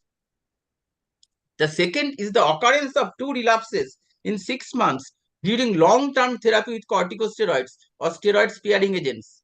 In both instances, it is rational to manage the patients as frequent relapses even if they do not satisfy the standard definition. So there is steroid toxicity. So for that reason, the steroid-sparing agent should be started. While infrequent relapses or sustained remission during therapy with steroid-sparing agent is acceptable, the definition of failure of therapy depends on the medication, interval between relapses, and need for the concomitant corticosteroids. In patients with frequent relapses, what to do? In case of relapses, in case of first episode of nephrotic syndrome, 6+6 abrupt stop. In case of infrequent relapse, we have given the steroid, daily steroid up to remission, then 4 weeks of alternate day, then stop it. But in case of frequent relapsing nephrotic syndrome, the guideline is prolonged and tapered over 3 months or longer. The steroid should be given prolonged and it should be tapered. The dose of which relapse occur, that is a steroid threshold, is a marker of disease severity. If the threshold is higher, the disease severity is more. Prolonged therapy with alternate day prednisolone might maintain remission in patients with low threshold relapses, that is less than 0.7 milligram per kg on alternate days, can be given for prolonged days up to 12 to 18 months. Now coming to the difficult to treat nephrotic syndrome. A proportion of patients with steroid sensitive nephrotic syndrome show disease characterized by multiple relapses despite therapy with steroid sparing agents and or medication associated toxicity. So those are the difficult to treat nephrotic syndrome. Frequent relapses or infrequent relapses with significant steroid toxicity. Steroid toxicity is an important feature to consider in treatment of nephrotic syndrome. Failure or 2 or more steroid sparing agents like levamisole, cyclophosphamide or mycophenolate mofetil. So these are the difficult to treat nephrotic syndrome. So what to do? That I think that will be covered by my next speaker. Now, what is long-term steroid therapy? In patients with frequent relapses, suggestion is to tapering prednisolone to a dose of 0.5 to 0.7 milligram per kg alternate days for 6 to 12 months. So we have given 1.5 milligram per kg on alternate day for 4 weeks. Then we have to continue and slowly taper off, and we will come down to 0.5 to 0.75 milligram per kg on alternate day therapy, and we have to continue it for 6 to 12 months. In patient receiving long-term alternate prednisolone, recommendation is administering the same dose daily for 5 to 7 days during fever or respiratory tract infection. So suppose a patient, a children of frequently relapsing nephrotic syndrome now is on alternate day steroid therapy of low dose like 0.7 milligram per kg on alternate day. Now that baby is having respiratory tract infection. So as the respiratory tract infection can precipitate a relapse. So what we do to prevent the relapse? To prevent the relapse, we just do what that dose daily. So the baby was taking 0.7 milligram per kg on alternate day. Now we will go for 0.7 milligram per kg for 5 to 7 days daily, so that we can prevent the relapse. Now, daily prednisolone during infections. More than one half of relapses in steroid sensitive nephrotic syndrome occur following upper respiratory tract infection. So this is very common scenario in our day-to-day clinical practice. The baby was in remission. Suddenly there is a respiratory tract infection. The mother brings the baby to us. There is puffiness of face. The baby is not passing urine in adequate volume. Evidence from these 3 studies indicates that beginning with the onset of infection, switching therapy from alternate day to daily administration of prednisolone for 5 to 7 days prevents the occurrence of relapses, which I have said just in my previous slide. So low dose, even 0.2 to 0.3 milligram per kg daily prednisolone is associated with fewer relapses than twice the dose 0.5 to 0.75 milligram per kg in alternate days. So it has been seen that what we are doing in case of FRNS, we are giving 0.5 to 7 milligram per kg alternative steroid for long term, 12 to 18 months. But if we give 0.2 to 0.3 milligram per kg, it is daily, 0.5 to 0.7 milligram per kg alternate day. But in lieu of that, if we give 0.2 to 0.3 milligram per kg, there is also maybe same result. In few studies, it has been seen. But what is the advantage with 0.2 to 0.3 milligram per kg is that their steroid toxicity is much less, but this requires more studies. Now, what are the non-corticosteroid therapies? Use of steroid-sparing agent in patients failing therapy with alternate day prednisolone, steroid toxicity, or complicated relapses. We have to use non-corticosteroid therapies. We can use MMF for 12 to 24 months, or cyclophosphamide also. Now coming to the monitoring. Monitoring part is very important. We should have a proper flow, proper history of the disease itself, and we can just from a single diary, if we maintain the nephrotic syndrome diary properly, from that diary we can see the what is the tempo of the disease, how the baby is responding to our treatment, and what is the gap between the relapses, and what the baby taking time to respond to therapy, and how long the baby is on remission after stopping the therapy. All informations we can get from a very simple nephrotic syndrome diary. And we must counsel the parents, and we must teach them how to test the urine for protein. We should demonstrate the test in front of them by us so that they can do it properly in their home. This is very important for them. So we must teach them to test the urinary protein by dipstick. And this is a very simple chart for monitoring a different data of nephrotic syndrome. So this is date. For this slide also I owe to Dr. Sumantro Raut. And these are the urinary protein, and this is the prednisolone day to day. This is intake, output, weight, abdominal gut, BP. All these parameters should be maintained daily, should be monitored daily when a patient is admitted in the hospital. And from this data, we must know how the patient is responding to our treatment. And at home, what is required? Urine protein by dipstick daily, prednisolone, dose of prednisolone, and other sparing agent. So what do? We just take a diary and make 3 or 4 columns. First is date, second is urinary protein test result, third is daily prednisolone intake, and fourth is any other agent the baby is taking. So these are the 3 or 4 columns we must teach them to maintain every day, to note every day the result of urinary protein test.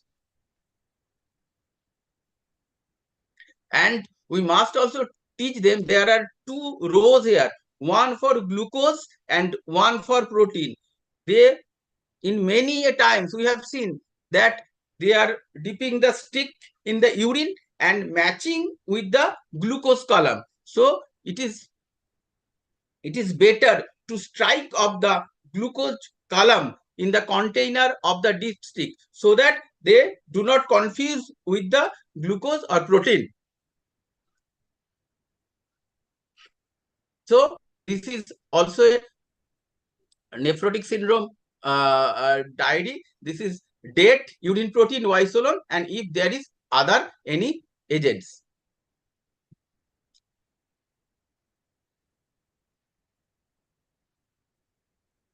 So these are already been discussed. This is a specimen of nephrotic syndrome diary. Here they have recorded the date, urinary protein negative, and prednisolone alternate day 10 milligram the baby is taking, and this is MMF 500 and 500 daily, 1000 milligram is taking. So in our daily practice, in day-to-day practice, in our renal clinic, what we do, we ask the parents to buy a copy, which is preferably ruled 1, and they bring it to us. We take it from them and draw just 2 vertical lines on a page to make 3 columns. First column is to write down the date. Second column is for the entry of result of urinary dipstick test for protein, and the third one to write the dose of prednisolone. This should be maintained daily without any fail. There is no holiday for maintaining this record. So from the NS diary, we can know about the drug adherence, whether the baby is taking proper dose or not, frequency, daily or alternate, whether followed the advice properly or not, total duration of therapy, time taken for going into remission since starting of daily dose, gap between the stoppage of prednisolone and next relapses, gap between the relapses, how many relapses in last 6 months or 1 year. So there are so many informations we can get from the nephrotic syndrome diary. Parents counseling is very important. As I have said earlier, they must know, we must teach them to maintain the nephrotic syndrome diary, and we must demonstrate them how to test the urine for protein by dipstick method. So parents are instructed to monitor the child's urine at home, whether urine volume is adequate or not, using dipstick or boiling test for protein in the urine, and are explained the features of relapses like soiling around the eyes, whether there is a genital soiling, soiling of the legs, ascites. So all should be clearly explained. During remission, they are advised to screen for proteinuria 2 to 3 times a week. The child is also examined every day during infections or if edema is present. And when they will come to us in our clinic, we should check the diary, whether it is properly maintained or not. Frequent assessment of biochemistry is not necessary at all. Evaluation of patients during relapses also includes screening for complications. Thank you very much. Thank you, Dibbendu, for elaborating day-to-day treatment of day-to-day treatment of nephrotic syndrome. Sumanto, can I have 1 or 2 queries? Can I ask? So can we take all the questions at the end of both the talks? Okay, Just that's fine. We'll go at the end of this thing. Now, the next topic is actually the agent already Dr. Rai Chaudhary has mentioned, like MMA, like this cyclophosphamide or other agent we use as a second line agent or third line agent. They may have many side effects. Sir, can you please answer? Hello? Yeah, right. Okay, sir, continue. Please continue. Okay. So there are a lot of side effects associated with management, especially the management with the steroid sparing agents. Many side effects are there. So, and there are some confusion also. Some doctor advise the one agent, and others say no, it's not good. May associate a lot of other problems. So some other doctor advise some other. So other management. So there is a chance of doctor shopping or prescription shopping like this thing. So our next topic is on this long-term management. Dibbendu sir, please answer your slides. I think it is still sharing. Okay. Yes, I am answering. So, okay. Okay. Just a minute. Should sir. I can't see the screen actually. Because I think it's still there. Is the screen normal, sir? What's the Sapon, sir? I can't able to upload. Sorry for the convenience. Sapon, sir, is the screen okay? Subhaji, sir, is the screen okay? No. Screen is not coming. Is the Dibbendu slide? Yeah. I can see it. So, Dibbendu, sir, please answer the screen. Please answer the screen. Mr. Rohit, can you please answer in? in part of Dibyendu sir? Steroid sparing intervention are necessary. This slide is visible. This is from Dr. Dibyendu This sir. is Dibendu slide, I think. Rohit, Agree. Yes. can you help it? Stop sharing of Dibyendus. Yeah, sure.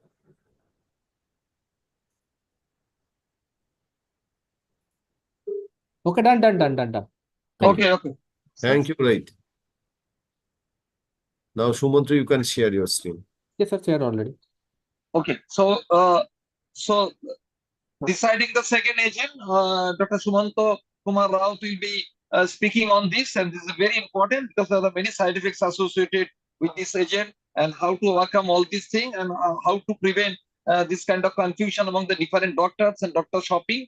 I think Dr. Sumanto Kumar Rao is so far my knowledge go, is a qualified pediatric nephrologist in this region.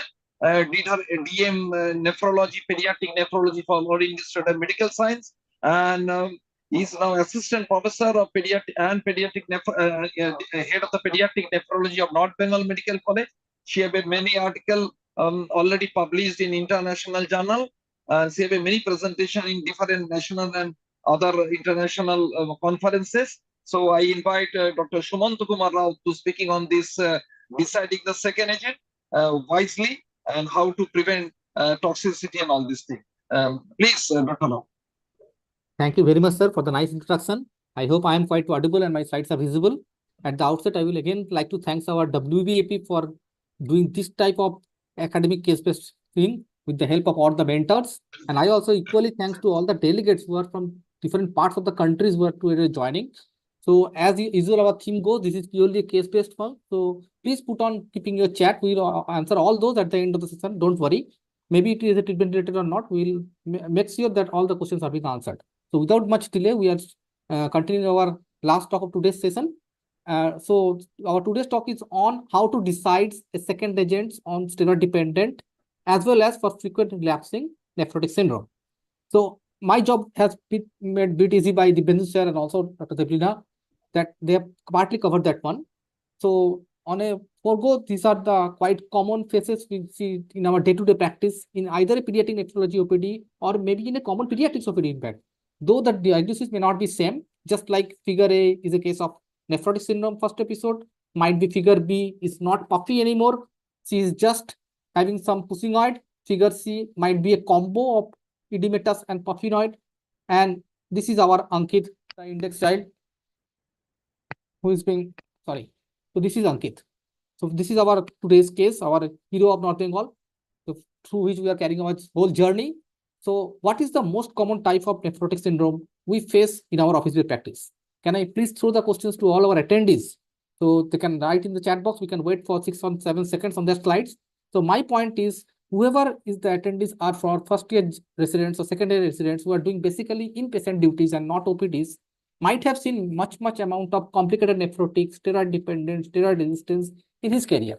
But here also some of our attendees are quite veteran, renowned pediatricians and mostly doing OPD-based practice and have probably left indoor practice. They might be seeing more types of either infrequent relapser or maybe single episodes only. So overall, what is the common guess? Yeah, a few questions are there, right? So to the common misconception, the most common type of this one of nephrotic from single episode to infrequent relapser to frequent relapser to steroid dependent to steroid resistance are, as per our percentage ratio goes, for single episode and never ever, it is only 10 to 20%. Regarding infrequent relapser, it's again similar, just 10 to 20%. For FRNS and STNS, it's around 50 to 60%. And why this is in a single box? Just because if a parents are not doing a good urine diary that Dr. Mahesh and Dr. Dibyendu both have emphasized, it's very difficult to differentiate between these two entities. So this was most of the trials and clinical scenarios, they already combines these two effects of FR and ST both. And steroid resistance are merely 10%. So we can see as a gross idea, FRNS, STNS makes the most common chunk of nephrotic either in OPD or in IPD. Might be in case of IPD, we are seeing more of the complicated phases. So regarding the same thing. So this is our recent guideline on which we are whole 2 days talks are going on. This is 2021 India Society of Pediatric Nephrology guidelines. And we are lucky that most of our today's and tomorrow's talks speakers are a part of this guideline, like Dr. Susmita ma'am, like Dr. Jitender, they are the part of these guidelines. So the recent changes regarding the definition, Dr. Deblina has well covered initially. Regarding the FRNS cutoff, Dr. Dibendra has also started covering it. So just to highlight the thing, our previously we are knowing that FRNS or frequent relapses means either 2 episodes of relapses, not onset and relapse. It's 2 episodes of relapses in first 6 months, but practically for so long periods, we are using it for any 6 months and 4 relapses or more in any 12 months. This was the initial definition. A third addition has been done in our 2021 guideline. That is this one, that any 6 months, only 2 relapses will not be sufficient. We need at least 3 relapses in 6 months. So a bit more stringent criteria, and these 2 relapses, 3 relapses, 4 relapses can only be diagnosed if you have documented remission in between. So a good urine diary and documentation of these things is important. So this is our Ankit. So disease started as the treatment part of the first episode and subsequent episode. Dr. Dibendra has cleared. For first episode, it is P6 plus 6. And in between the both doses, there is red color plus, means document a remission before switching to alternate day. For relapses, it is P2 plus 4. And between going to daily to alternate day, just document a remission by either dipstick for 3 days or a routine laboratory for 3 days or a urine spot PCR less than 2.2, whatever is feasible for you. And all the steroid therapy are followed by sudden stop. There is no tapering. So this has been covered. So Ankit was similarly proposed P6 plus 6. And as many of our Indian families, compliance is a big issue. So parents didn't understand, probably might be some part to our clinicians also. We don't give a good time for counseling. So mother has stopped the daily steroid after 6 weeks. Child became well. So didn't continue with the alternate day and didn't came for follow-up also. Relapsed on May 23, first relapse, treated with P2 plus 4. Second relapse, October, treated with P2 plus 4. Third relapse on December. Fourth relapse on January. And this time on January, this relapsed with while ongoing on steroid, good day of steroid. 20 kg child on a 25 milligram alternate day of steroid is relapsing. And the third episode was associated with some peritonitis, SBP, and also cellulitis. The fourth episode, we diagnosed that he has some white color spot, and on ophthalmological evaluation, it was come to be a mature cataract now. So what we stand with Ankit now? Ankit is a case of IFR or FR or ST or what thing? Again, we can stand for 6 seconds on these slides, and I will be waiting for the chart answers by the delegates. If anybody can answer, no negative marking. Only positive marking is there. So you can answer. So Ankit's mom is now doing a good diary. Initially, he was not doing it. Currently, he's doing a good diary. And as per his good diary, so Ankit, as per 2021 guidelines, so we can see that 6 months or 12 months, everything is counted once your steroid dose is over. So on January 23, we have given 6 weeks of steroid. So we'll count our calendar from February end onwards. So by February to September, there is 2 months of gap. So these 2 relapses, R1 and R2, happened in a span of 6 months, but it is not the initial 6 months. It is in middle wait 6 months. So this is not an FR. So we need to wait for 4 relapses in a single year. The year starts from February to January. So now this becomes an FRNS criteria. But other than FRNS, over on FRNS, it's also an steroid dependent, because R3 and R4, both the relapses occurred while the child is on 25 milligram alternate day. And this 25 milligram is a high dose steroid. So this is a case of steroid dependent nephrotic syndrome and a high threshold. Whenever the threshold is more than 1 milligram per kg of alternate day, we called it high threshold. What's in the name? Whatever we have called it as STNS, low threshold, high threshold, because treatment will differ. I will come to the treatment part very soon. So it's a FRNS, treatment is different. SDNS, low threshold, treatment is different. SDNS, high threshold, treatment is different. Choice of second is different. With cataract, choice is different. And with a history of complicated relapse, our choice becomes different. So what the options are there? We have a cafeteria choices of 6 armamentarium and strong armamentarium. We start from below upwards, long-term alternative steroid for 1 to 1.5 years at a dose of 0.5 to 0.7. Second comes levamisole for at least 1 to 2 years at a dose not less than 2, maybe 2 to 2.5 alternate day. Third comes the cyclophosphamide for 3 months therapy only, a short duration therapy for 2 milligram per kg on a daily dose.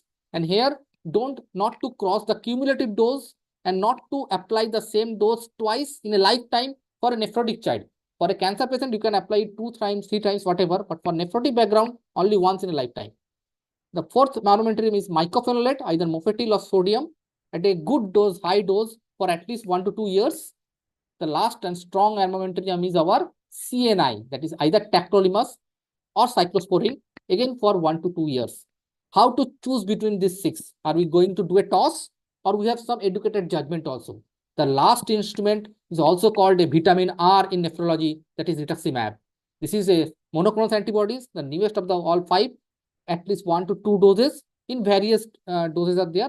Our ISPN guidelines suggest 375 milligram per meter square. So all these agents are in easy language are called poison. So before applying it, at least know your doses, know your side effects, know your monitoring, and know when to stop and how to monitor. So this strong armamentarium, all the second agents has to be applied on a wisely, because that depends what is the age of the patient, what is the profile of the patient, FR or ST or high dependence, what previous side effects has already occurred, how much is the steroid toxicity, and how is the logistics. Are these 1 year or 2 years of treatment is feasible by these non-compliant parents? Is it possible? Or it is affordable by the parents? That we need to know. So all the second agents has to be started once the child enter into remission. So one by one, we start with the lowest one, because nephrotic syndrome is going to be start typically by 2 to 3 years. Will end at 14 to 15 years when our body's own natural sex steroid will increase. So we have to cross 10 years of journey. So each drug, if we give for 2 years, 2 years, 2 years, our 10 years will be over. If we jump on third tier or fourth tier directly, we will soon be completing our all armamentarium, and we will be finished by all our gadgets. So regarding long-term alternative steroid, if there is no other complications, no steroid toxicity, we can choose this long-term steroid for an simple frequent relapsing nephrotic syndrome who don't have any steroid toxicity like Cushingoid or stunting or hypertension, etc. Second one, levamisole. If the child has some Cushingoid features, only mild toxicity, this is the lowest drug to start with. On third episode, if the child has a strong side effects like cataract or even stunted or even hypertension, we like to give a little more stronger drug, that is cyclophosphamide or mycophenolate, mofetil, in the same limb. You can choose as per patient's logistics and other criteria. Remember, all these second agents, they mostly cause cytopenias like MMF, like cyclophosphamide, like levamisole. So better to monitor the CBC, except steroid, which causes usually leukocytosis and neutrophilia. So a patient is on high dose alternative steroid, if comes with a 20,000 or 25,000 TLC, don't jump into diagnosis of sepsis unless the child has a fever or a high CRP. That might be due to steroid effect alone. The next armamentarium is CNI, that is tacrolimus or cyclosporine. Usually we use it in the background of more severe side effect like glaucoma, like diabetes, like this, or like history of stroke earlier, CSVT for nephrotic. For that reason, we either use the CNI or a rituximab. So just like for diabetes, where we need to taper our or stop our steroid by 1 or 2 weeks, just we use a rituximab or maybe a cyclosporine. So we need to monitor side effects for every of the second agents, and it has to be done on a regular basis, because 1 to 2 years of therapy are with most of the second agents. So whenever we are giving long-term alternative, we need to check the side effects of cataract, stunted, diabetes, Cushingoid, hypertension, and your bone density. For levamisole, we check for cytopenia, we check for liver enzymes, and the newer in the board is our ANCA vasculitis. This side effect is not a old one. At least we are knowing it since last only 7-8 years. And these are come from the cocaine adulteration like this of physiology. Regarding cyclophosphamide, it is a strict indication to do total count every 2 weeks. If the child cannot comply with that, better not to start this drug. It will cause a catastrophe. For MMF, regular cytopenias check and liver enzyme checks is enough. Regarding cyclosporine or tacrolimus, they are already nephrotoxic.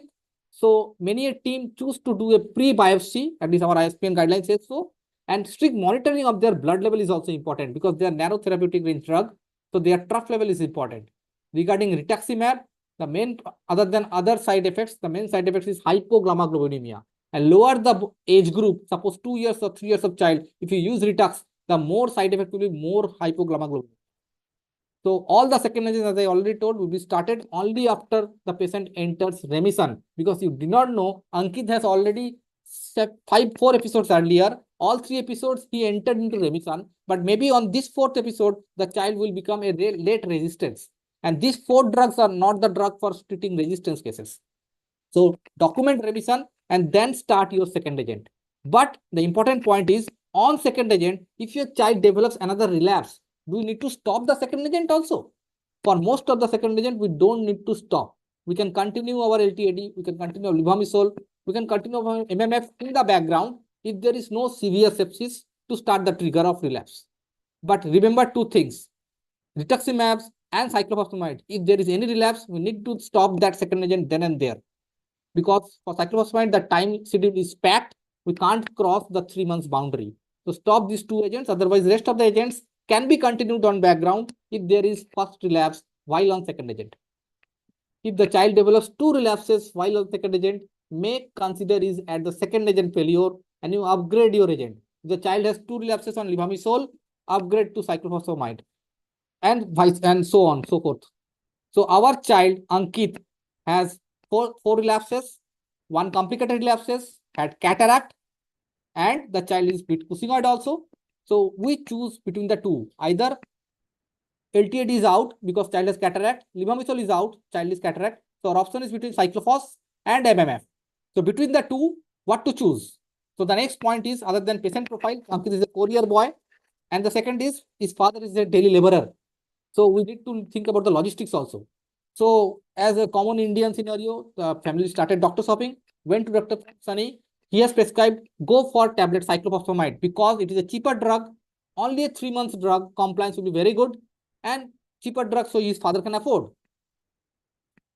Then his mom started doctor shopping, went into another doctor, and he proposed that better to go for MMF capsule for 2 years therapy. Why? Because he showed some paper that this cyclophosphamide will not work if the child is less than 7 years of age.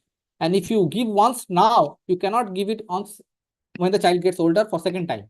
So better start on MMF, though it is already didacted that the MMF is a costly drug, unless it is achieved from any sponsored hospital or government hospital. So how to decide? So Ankit started tossing how to decide. So don't be didactic on advising any drug. Always consider all the scenarios and family background, logistics, their affordability, their compliance, and then take a decision.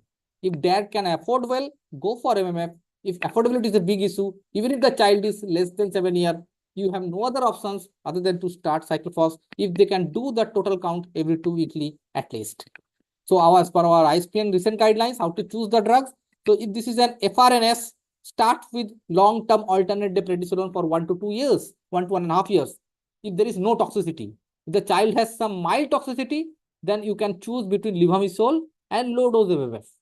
If the child has severe toxicity to start with, or a high dose dependence nephrotic, then we have a choices of high dose mycophenolate or maybe a cyclophos, depending on the choice of parents, because many parents try to avoid potential gonodotoxicity. Many of the childs may not be affordable. And if these agents all fails, then switch over to CNIs or rituximab. And please don't jump therapy unless there is a pressing need. So regarding Ankit, our options are for cyclophosphamide, pros and cons, low cost, short duration, so compliance is very good. But the gonodotoxicity chances are there, though it is potential one, and cytopenias can happen, so TLC has to be done. Regarding MMF, a very good drug, a very potent drug, no gonodotoxicity, but has to be taken for 2 years and it's costly. Regarding tacrolimus or cyclosporine in that stage, is again potent, but many times we need a renal biopsy for steroid sensitive even, and again 2 years therapy with a costly drug. Regarding rituximab, it's the highest category drug, maybe a little bit premature here. Again, cost is involved and side effects are involved. And as we told earlier, lesser the age group, more is the side effects of rituximab for hypogammaglobulinemia.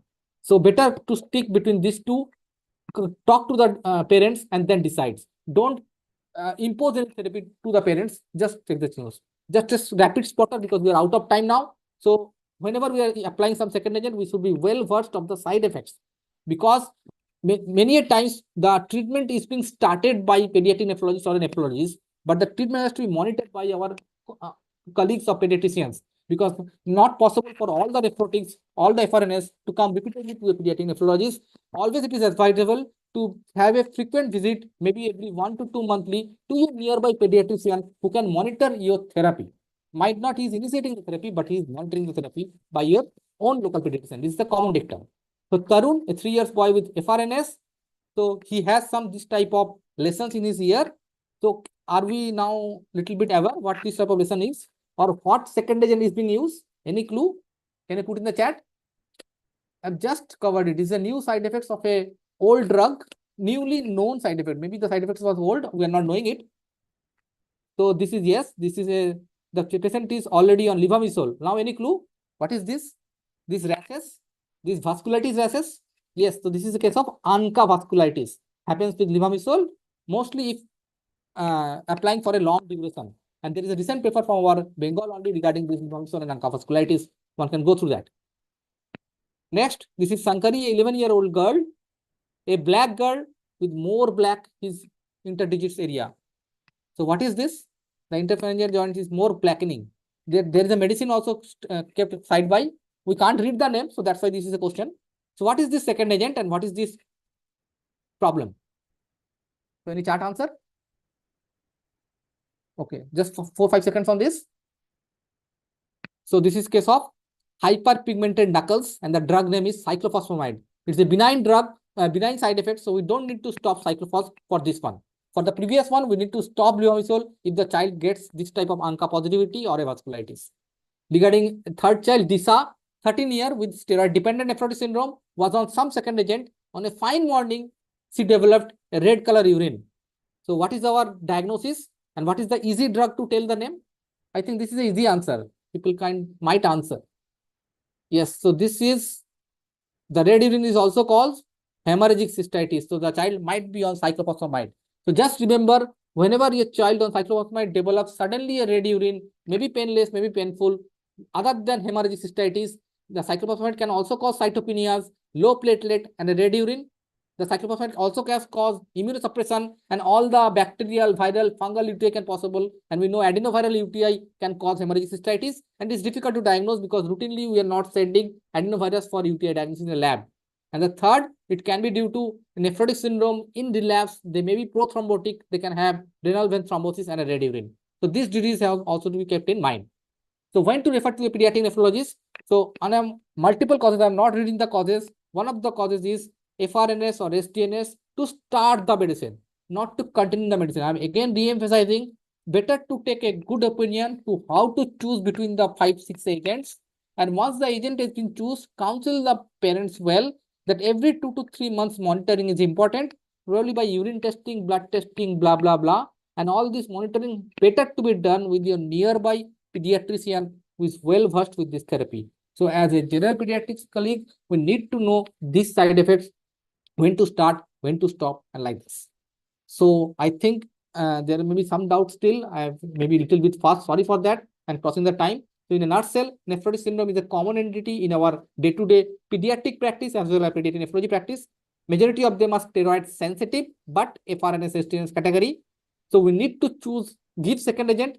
Choosing second agent is a tough job. We need to make a educated decision and not just a guess. We have to monitor the side effects like cataract and glaucoma, and the most important and forgotten vitals, the hypertension. So unless we are sending for cataract, we are not knowing it, because early cataract are not causing any visual problem to the child. And BP is most commonly missed vitals in our day-to-day practice. So, and complicated SNS and STNS may be having an initial opinion from a pediatric nephrology or a nephrology team.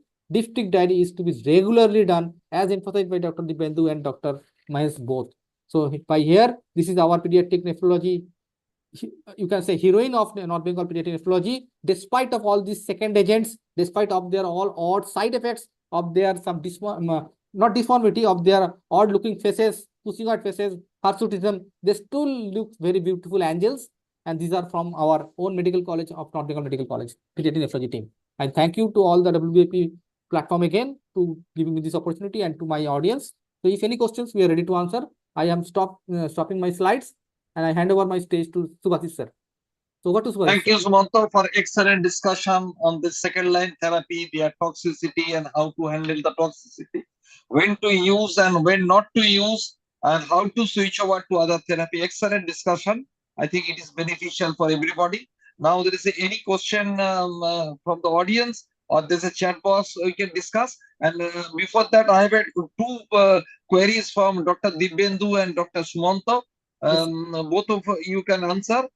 In one point, Dr. Dibyendu has mentioned the maximum dose is 60 milligram per kg and 60 milligram per day. But some of the textbook, like Nelson textbook, they have mentioned maximum dose can be even 80 milligram. So, is there any please clear that what should be the highest dose? And second, Dr. Dibyendu has mentioned the steroid should be a single dose is preferable, and sometimes it can be the divided dose. So how to divide this dose? We know that when you give the morning dose, that is better for steroid because of prevention of suppression of this HP axis. So it should be given in the morning only, or morning or evening like that. Better to avoid the nighttime dose because there is a maximum suppression. So is there anything like that? And there is a use of use of H2 blocker, because we know that long-term side effect may be some gastritis on all these things, but for routine use, there is no recommendation of using H2 blocker, or especially the proton pump inhibitor should not be used. But there is still confusion among the doctors also. In general practice, some doctors who have not mentioned, not advised any this thing antacid or H2 blocker with the steroid therapy, high dose steroid therapy.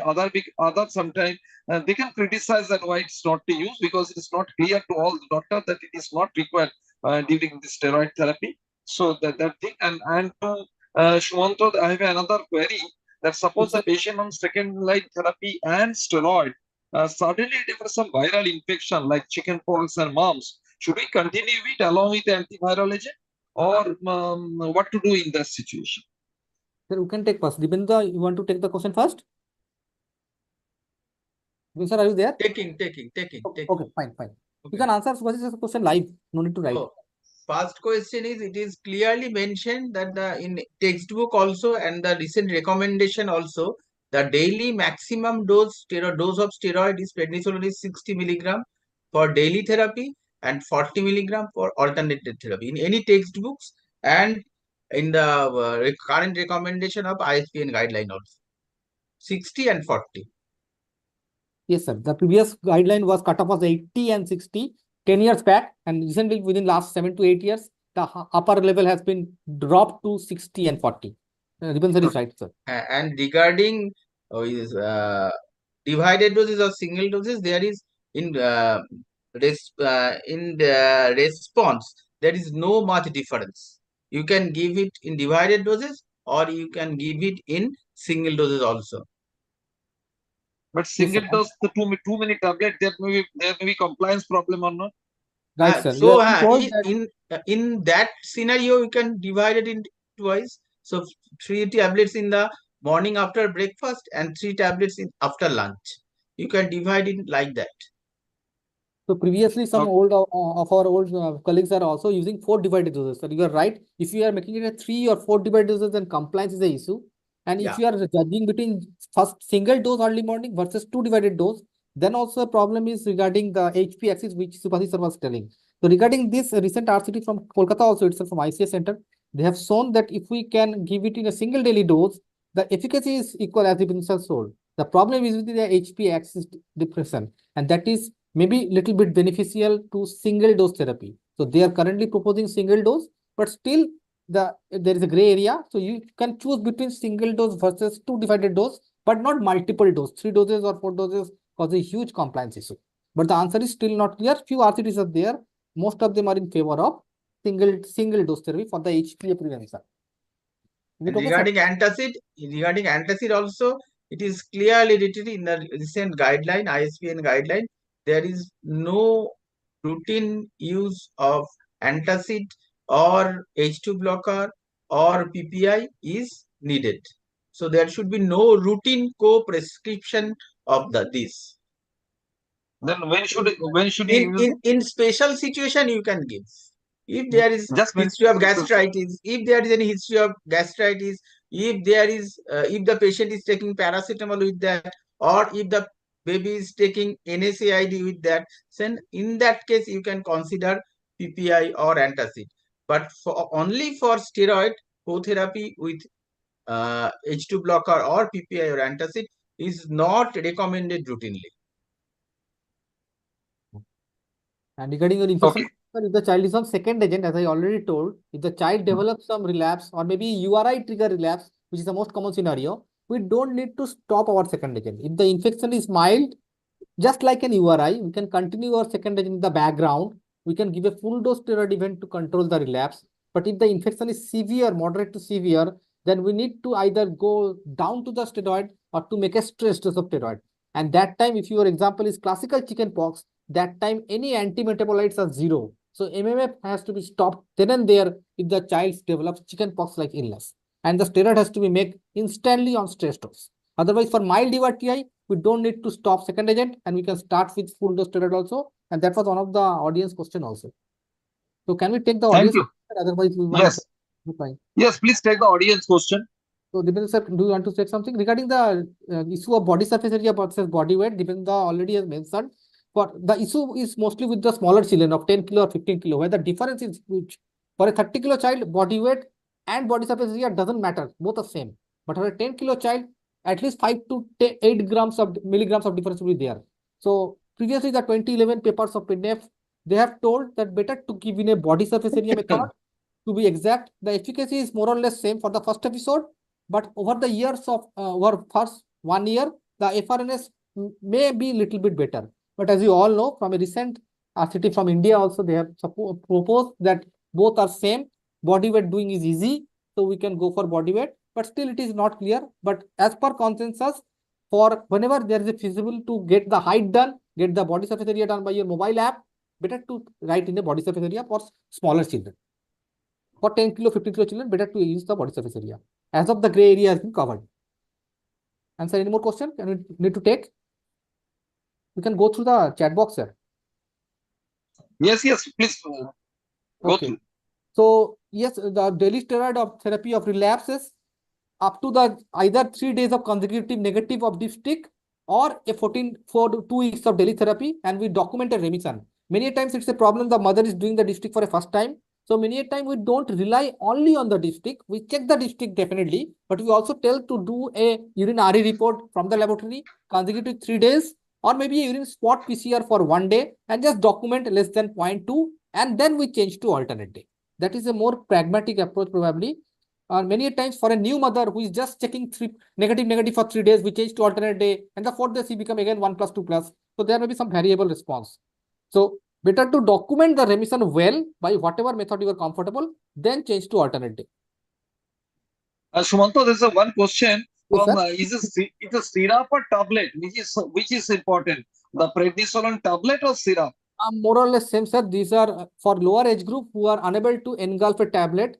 The option is either give a syrup or give a crush tablet. So crushing tablet makes some difficulties. So you can equally use syrup for that. In UK also there are syrup of different concentration are available for bigger child also. Some 7 years, 8 years, this type of kids, they are telling that I can't engulf a tablet. For them also syrups are available. So no head-to-head comparison between syrup and tablet. Both are equal unless the dose is correct. Many times we do it wrong. We write omnacotil syrup 5 ml BD and the child took only plain omnacotil, so 1/3 dose. So that has to be taken into care.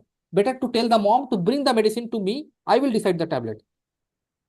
Okay, sir. And there's a one question. Yes, That you told that cyclophosphamide cannot be repeated once it is given for one course. Right, so what sir. is the reason for that? Sir, actually the potential, I always tell the gonadotropin is potential. The trial from AIMS or one of the JR thesis was also there. It has shown if we stick to the dose of 168 milligram per kg per total course, that is 2 milligram per kg for 3 months daily. So there the chances of gonadotropin is actually less. Most of the study of gonadotropin of cyclophos comes from a cancer background where a huge dose is being used. So for nephrotic, which is not that lethal disease, we don't go on beyond the borders of that high dose cyclophosphamide and invite the gonadotropin, because most of the children, at least 90 to 95%, will be well after 16 to 17 years, and making them impotent doesn't make a sense. For cancer, it's a lethal disease. So there we can still justify high dose, multiple doses, etc. But for nephrotic, it doesn't make sense. We still have other instruments also to counter the disease. Can levamisole and MMF can be given together? Usually not, sir. Mostly these second agents are mostly parallel. Parallel means either of the second agents along with steroids alternate day for a short duration is being used. Rarely we can combo CNI and MMF for difficult SRNS. These are rare scenarios. This is called triple immunosuppression, just like transplant scenario where steroid, MMF, and tacrolimus or cyclosporin is given. In rare scenario, we can use rituximab along with MMF, along with steroid, but these are rare, sir. Most commonly, single agent, second agent, along with some short duration of alternative steroid is the common thing. But levamisole and MMF, I have never heard of in any trials. This combination has been used. Okay. And And then our- question to Dibyendu. Please, Yes. Dibyendu, answer this question. Will you add calcium or vitamin D3 routinely in a patient with a long-term steroid?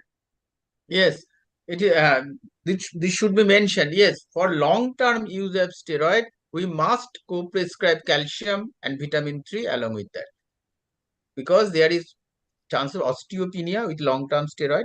So we have to give calcium. Is it mandatorily given for long-term steroid use? Calcium should be given. And there is one interesting question, Dibyendu, you can answer this. As initially there's too much edema and there is a possibility of gut edema also. So he asked this, why can we use intravenous steroid initial to decrease that initially for the nephrotic syndrome? So sir, not that is not recommended at all. We always strict on oral steroid. Initially, there may be some difficulties because gut or edematous for absorption is less, but with time the gut edema is decreased and there will be response. So IV steroid is not recommended for that indication. Right, sir. Right. So our high-spin guideline also says so. Previously, there was some Mendoza protocol. With Mendoza was using IV methylpred pulse followed by a very long daily steroid up to 80 weeks. This was 10-20 years back, sir. Now it has proven that this has no positive role. So high-spin guideline has still no IV methylpred pulse. The next question. This is one question. Why was the cutoff level of albumin in the nephrotic syndrome definition has changed? It was answered by Dr. Mahesh sir previously. But in short, probably the test method for a laboratory was bromochisol green BCG for albumin. Nowadays, we still can find this test BCG written in some old lab. But the current update was it is done by bromochisol purple BCP, and this little bit undermine the albumin level. So this is not the single reason. One of the reason why the cutoff has been increased from 2.5 to 3. There are multiple other reasons also, and there are against reason also. People says India is a country with much more of SAM or malnutrition. So many a nephrotic will have a 2.5 or 2 lower cutoff also, so we stick to it. So a gray area, but one of the reason is the methodology of testing. There are also This was the question. Yes, please. So, sir, some questions were regarding some relapses, multiple relapses, and the child is not Cushingoid. So probably the child is not treated well, not with a good steroid. So if the child has 100 relapses not documented well, you document proper relapse, document FR and ST. If there is no side effects of any of the steroid, then you can start with long-term alternative, not an issue. It was as per the guideline flowchart. Any other question, Dipinda? You can find yours. So FRNS child on long-term steroid plus levamisole for 6 months, still having relapse. What is the next choice of steroid?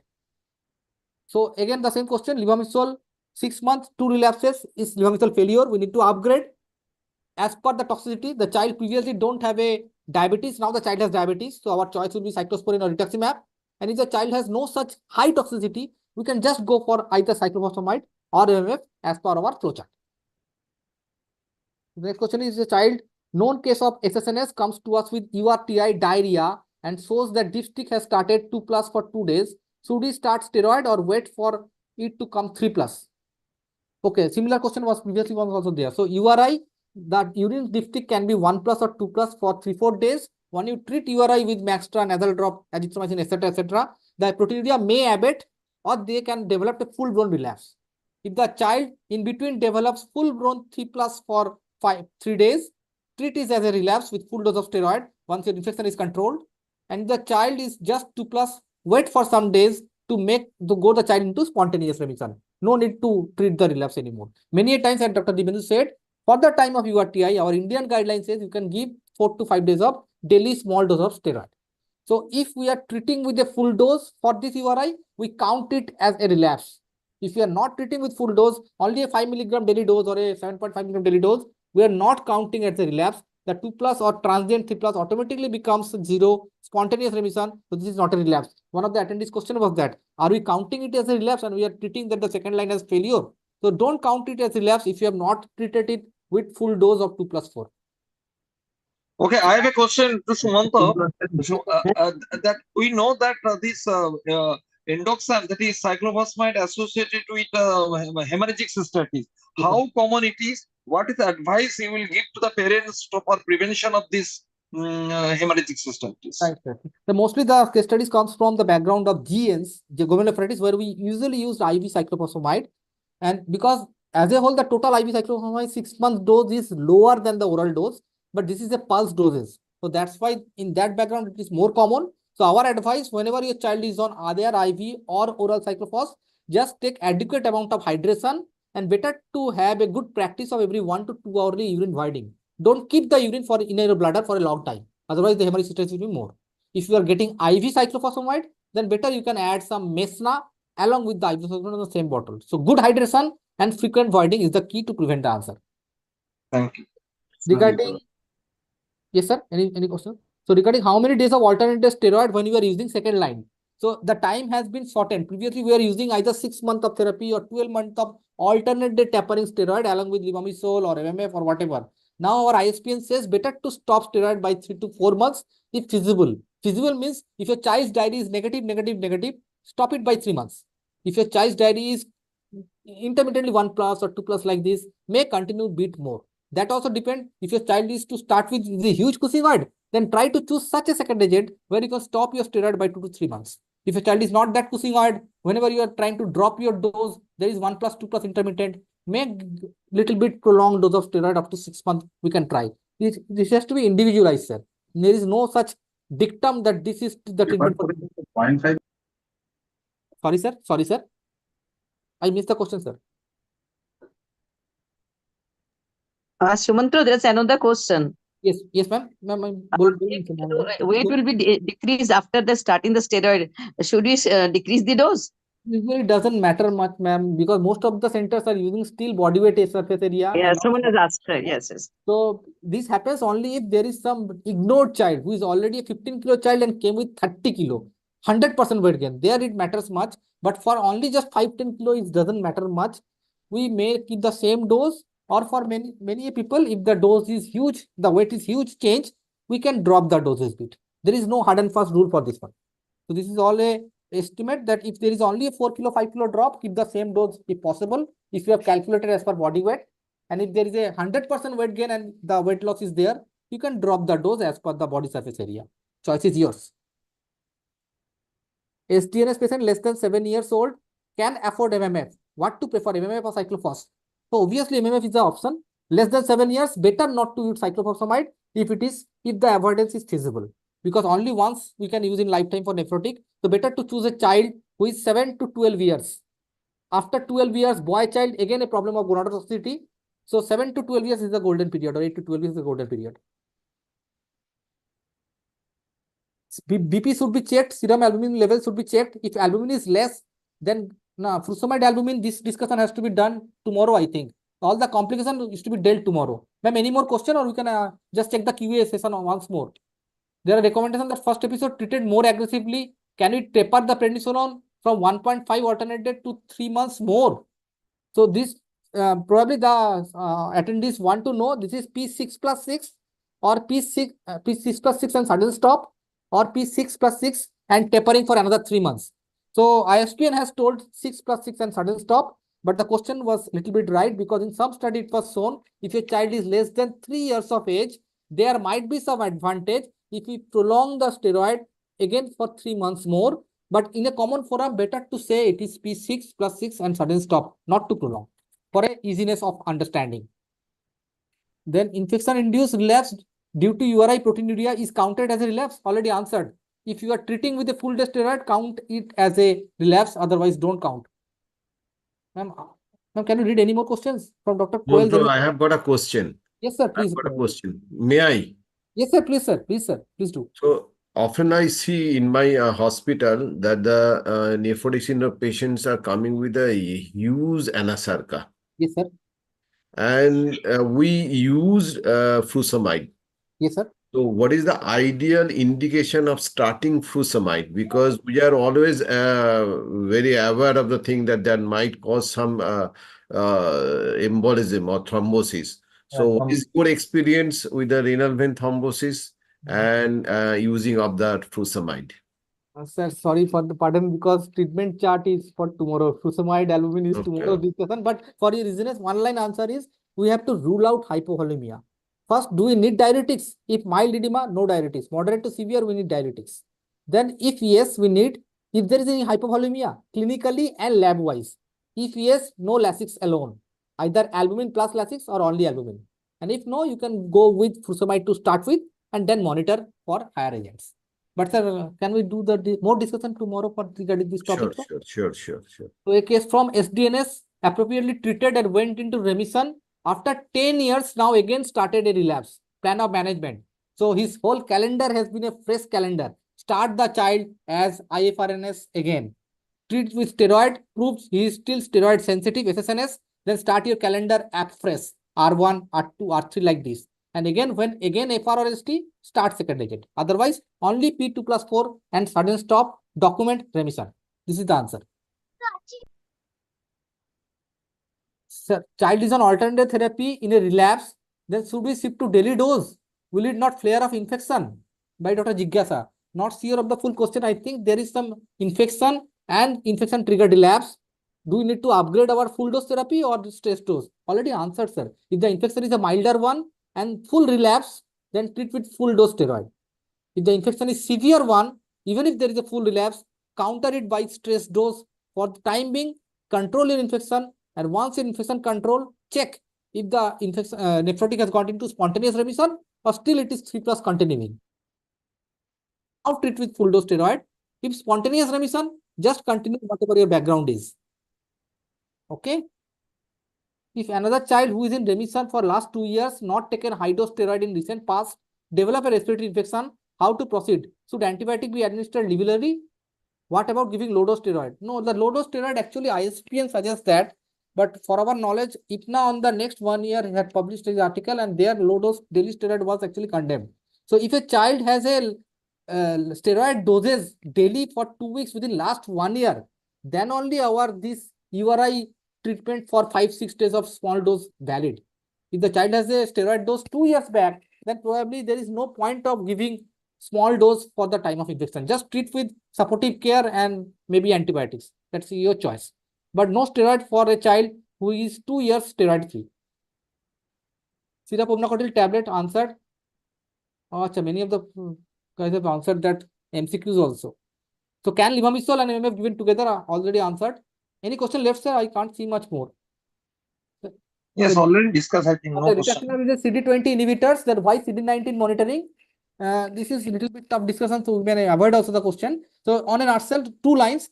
Rituximab is a CD20 inhibitors. So once we give rituximab, suppose 100 CD20 large lymphocytes are there. Among them, 80 will be killed and 10 will internalize their receptor. So they will not be killed, but their CD20 receptors will go inside their cell. And 10 will be alive with their CD20 receptor outside. So when we check a CD20 level, the number will be 100 minus 90, it will be 10 only. But we know we have killed 80 and not 90. There are 10, again more is there who is not dead, just internalize the receptor. So better to choose such a receptor test which is not internalized by rituximab. So we do CD19 because CD19 and CD20 are present in same large lymphocytes. And rituximab cannot kill or internalize CD19. So we check for CD19. Just because to rule out the confusion between how much CD19 cells are killed and how much CD19 are still alive with the internalization of receptors, we do a CD19 test. Calcium and vitamin D, Dr. Dipendra has answered. So, sir, already we have crossed our time limit, I think. more questions can be coming. So what to do, sir? No, now we can stop it.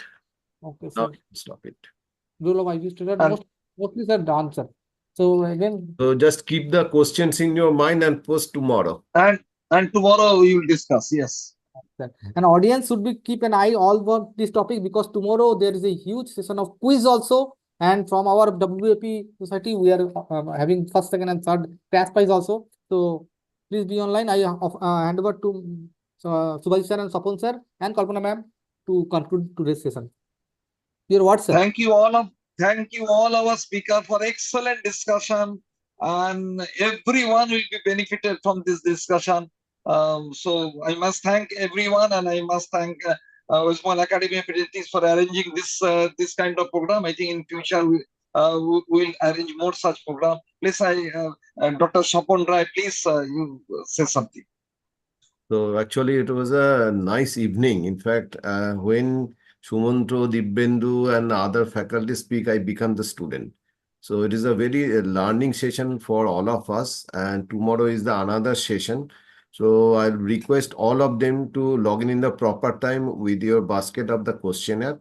And on behalf of West Bengal Academy of Pediatrics, I will request you to come log in proper time. Today we have seen some of them have logged a bit later. So please, tomorrow is Sunday. So Saturday you can please log in time. And thanks to all the speakers, because particularly those who are from the Andhra Pradesh. So they have joined, and West Bengal Academy of Pediatrics is really overwhelmed for your participation. And again, good night to everybody. Hope to see you on tomorrow in the proper time. Good night. Bye-bye. Thank you all. Thank Thank you. you Good for night. delegates for Thank joining all over you. the corner of India. Yes, Again, thank you. Good night. yeah. Thanks Good night. again. So tomorrow Good night. Good night. sharply at 8 we are starting. So please log in 5 minutes prior. Thanking you all. Thank you. Bye. Bye bye. Bye. Thank